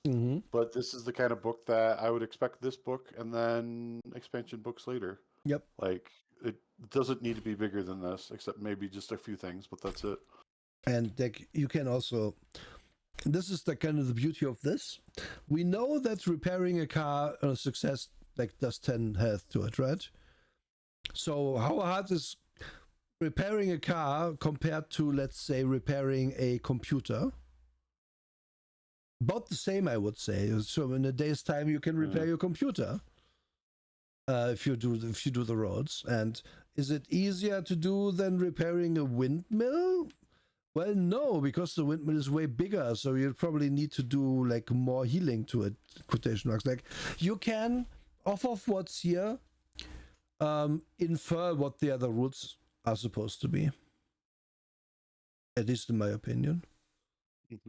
See, I would definitely say, if you want to not pay money for a decent RPG, for Fallout RPG, this is definitely I think, the winner, honestly. Because my problem with the 2D20 game really is that it is so fucking married to one of the bad settings for Fallout. That's the And- biggest problem right away. And the other important problem is that it is married to Fallout, which I don't really need more of. I have enough Fallout everywhere. Yeah. If I would want to tell my story in a post-apocalypse, I would not want it to be that. And I would also not. No. Yeah, and I would also not want it to be one-to-one like Mad Max. So having a, in quotation marks, generic kind of system, pretty okay. Yeah. Like you can flange on some other stuff and make this Neo Scavenger. You could flange on supernatural shit and make this Cataclysm. You could put zombies in and use this game very easily to do a Zomboid kind of game. You know the best setting ever for this, and I tried to DM Sundered because I couldn't remember the name of it. Yeah. You remember the YouTube series where they have little matchbox cars? Yes. And they crash into each other to win gas cans from Warlord Cookie? Yeah. Humongous Cookie. Yes. Yes, Humongous Cookie. Yes. Like that's what this is for. Like you can do something that's pulpy, you can do something that's silly, or you can do something that's just grounded enough. Yep. Or all three. Yep. And that's what I want. Like for a post-apocalyptic systems and settings, it has to be just generic enough. The most of them have the problem of they're not generic. They demand that you love their lore, love their backstory, love their timeline. All the ones that were good, like Darwin's World, like they were just generic enough. Yeah. And this is plenty generic enough. And the reason for that is that when we come to a table for post-apocalyptic whatever, we all have our slightly different idea about what we want out of it. That's why, like, if we go and we point at Star Trek and we say, yeah, we're going to play Star Trek, then we ask, which series is it going to be like? We already have a frame of reference. But so true. for this, we can say, yeah, we want it like The Postman, we want it like Waterworld, we want it like Mad Max, whatever. But we add those things together when we do post-apocalyptic. Yep. We don't do exclusively The Postman because that would be stupid. Like, my only points about this that I kind of go at the, well, maybe this isn't the best game ever categories. There's not much going on with the characters. No. I would have enjoyed a more robust system of like flaws and edges, maybe, like, you know, give my guy a little bonus in something or a little minus in something. Like talents from Lancer. Yeah, that isn't a. Well, that's a good point, actually. Yes, true. That like basically something that isn't the mutation. I know the mutations should be there. That makes sense for the setting you've written. But it would have been nice to have. Oh yeah, I'm just a gregarious fellow, but I also like don't look great. So I get. My appeal is only one, but I get a bonus to certain appeal actions or something like that, you know. Yeah, like perks from Fallout, and yes, Apocalypse Joust by Junkyard Joust. Thank you. Yes, but that's a great thing, by the way. Apocalypse Joust, you should look at that. It's so fun. This stream also actually sponsored by Chicken Rings Onion Wings. Oh, you want to know something funny about that? It's Yeah. really cracked and fucked up. Yes. White Castle actually does have chicken rings now. But I'm waiting for the onion wings. I'm not getting any chicken I rings. want the onion wings. Like, I want to know what those would taste like. Like, what? Is it just like breaded and fried like onions in the shape of wings? Like, well, you need to have the bone in there, otherwise it's not really the onion bone. I prefer my onions bone in. Yes, thank you. Yeah. It has layers like an ogre. That would be, in fact, the advertisement. Layered like an ogre. Yeah. For your pleasure. Anyway. Yeah. Like, again, mutation's cool. I would have liked more edges and flaws, like a section about that. Yeah. Fun. or maybe just like a way where we can have different. If I had to like put that out there as an idea for this game, like 15 years after it's been written, uh, maybe a way where like you have the gritty hero type and he can use fortune for this, and this. You have the comedic relief, he can use fortune for this, and this. You have the I don't know, the scientist, you can use fortune for this, and this. I would love that, actually. That would be fun. Like archetypes would have been interesting to put in this, to make like basically make it so that the sidekick can't really do a fortune to add to damage because they're a sidekick. They don't like kill the bad guy, but they have a super easy time to reduce other people's dice by distracting them with that.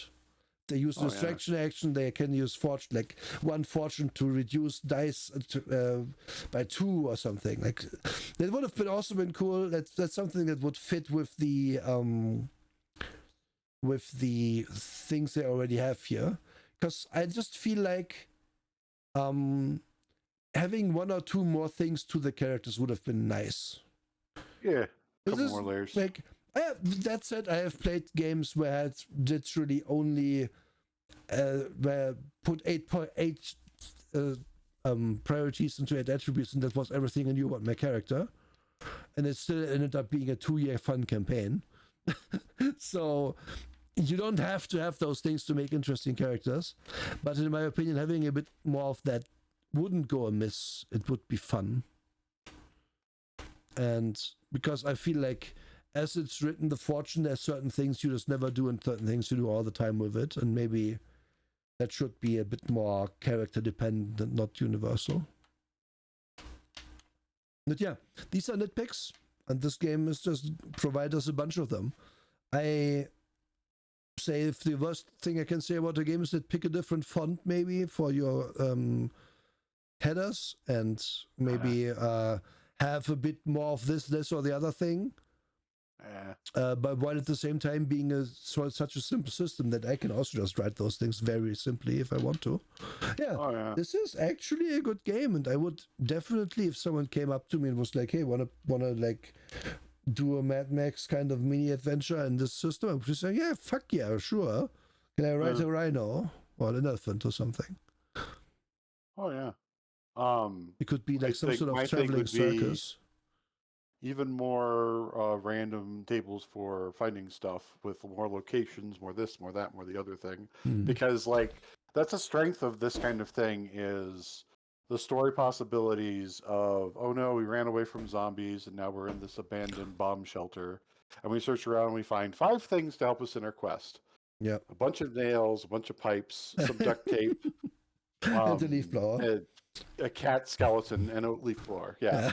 And we figured out how to use these 5 things to help deal with the zombies. You know, like it. Then you have fun with it.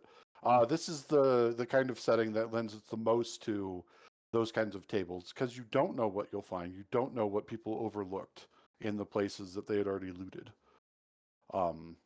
This is one of the things. And then the good thing that I like about all of this, we have 7 stats. Yeah. This is one of the few games where they took a stand. They said, no, we're going to have more than 6, and we're going to make it work. And I don't want to get rid of any of them in this game. Yeah, it's kind of a first on this show. And I feel like all of these stats have like their place. Yeah. Yeah, they really do. Most games that have more than 6, they can't justify the existence of most of them. They just can't. Yeah, because this is a rare one that can. Yeah, the way that works isn't this, that it's freeform, that the game is not saying, oh, you have brawl, it's always going to be muscle. No, it can be nimbleness. And it might even be other things. If I'm looking at 2 people brawling and want to see who's going to win, well, roll senses, I guess, with your brawl. Because why not? You know how to fight, and you must see how they fight now. Well, understanding is also valid in that case, depending.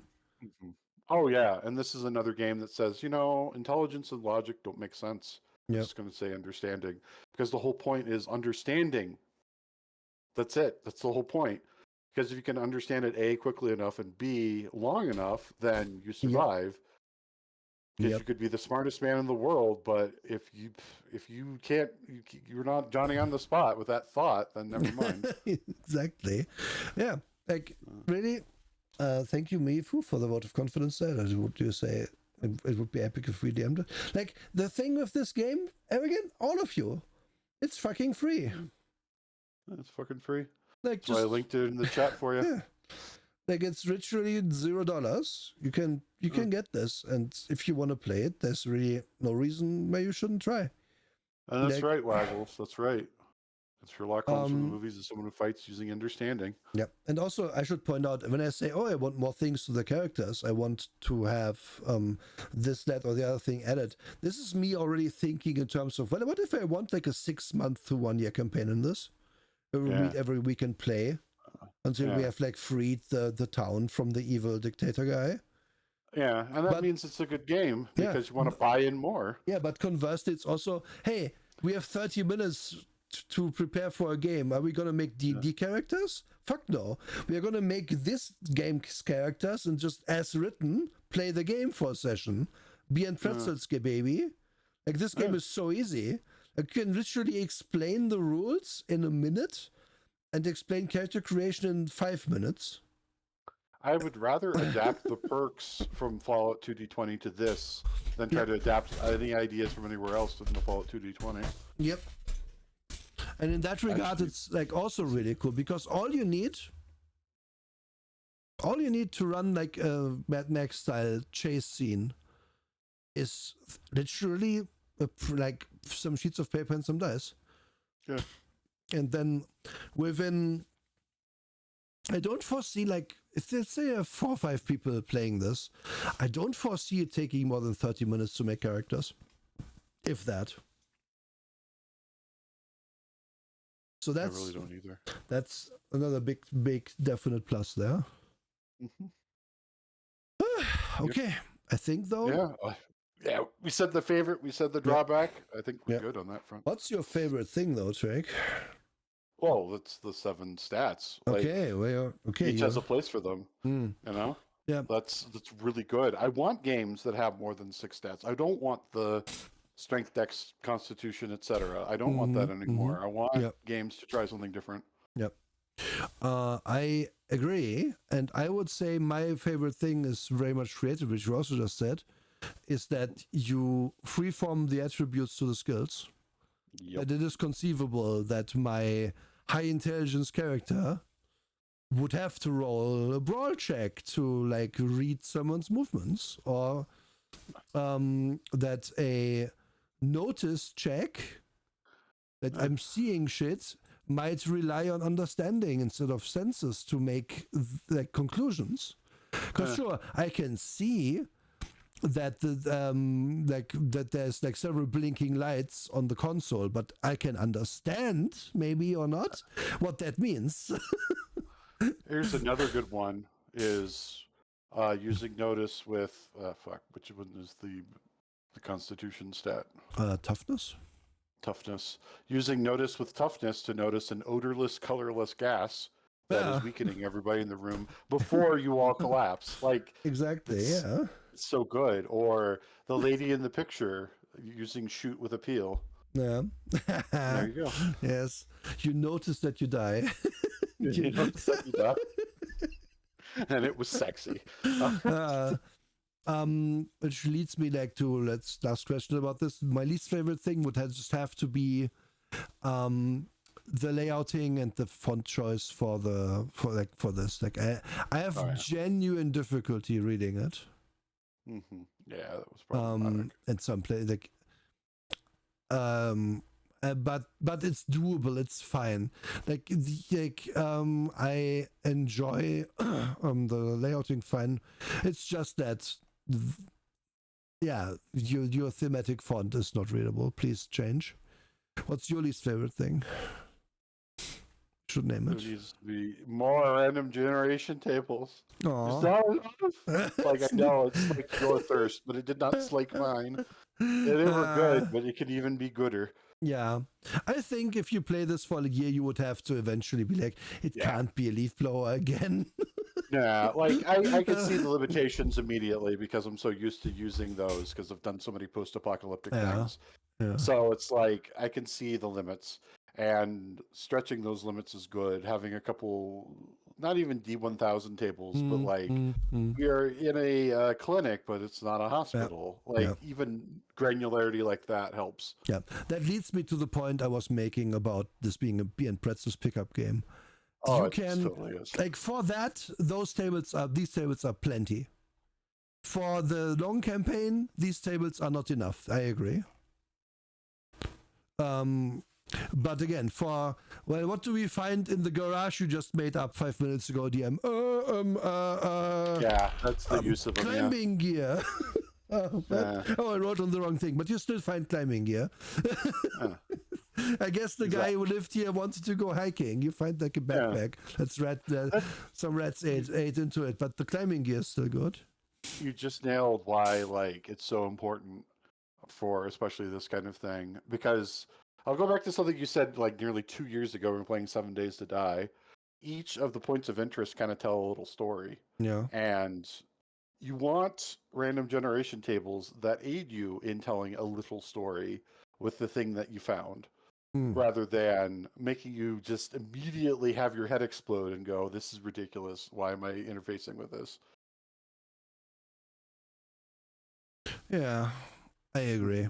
Okay. It's yep. Whew.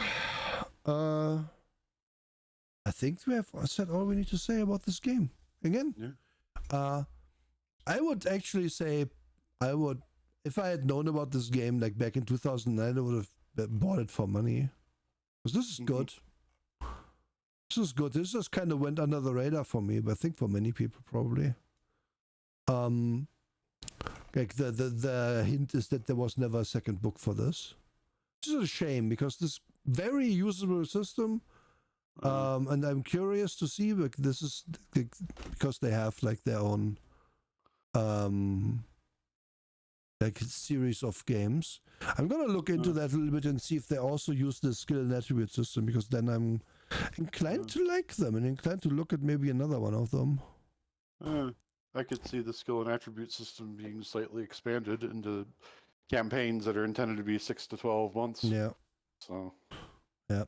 And this is made, just to drop that slightly, by Gallant Night Games. That's the current light source. I'm not sure if that's already who holds it here. Nope. They have the rights to this. They give it to you for free, so that's good on them. And they have other games that you might want to check out, which we haven't read. Yeah. A whole bunch of them. And then the creator of this has also worked for things called Etten Games, which they have a lot of anime games. One of which is, how do we go on surviving in this high school with a zombie apocalypse? So nice. Yeah, like just looking at their website. Kaiju. Huh. I'm since they have their D6 system, which this kind of is, it's also, I'm gonna look at more of their stuff and see if I like enjoy what they're doing, because this might be another company to look out for. But anyway, having sung the praises of this sufficiently, Drake, what do we do looking at in 2 weeks' time? 2 weeks' time. What are we looking at? What are we looking at? Oh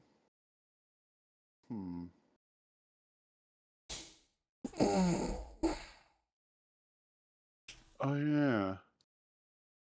We had promised to do Mutant Year Zero at some point, didn't we? Did we? Can do that. We did. Well, okay. I'm not going to follow up on a post-apocalyptic with a post-apocalyptic. I think we're stacking it too hard there. Maybe. We can do that one in the future. Sorry, I'm looking through my list. Oh, do we want to do a Cthulhu knockoff that is extremely popular? Sundard has sounded in about might we want to do Blister Critters on stream with Sundard? Yeah, let's do Blister Critters. Yep. Okay, cool. I mean, if Sundard is willing to do sounding, we can do Blister Critters. Yep. Yeah. Let me see. I think I have that. I can quickly pull up the cover for a little show off. Where did I put it? Did I put it in my to-do pile? Yes. So just to give you an idea of Blister Critters, that's happening in 2 weeks' time. Yep.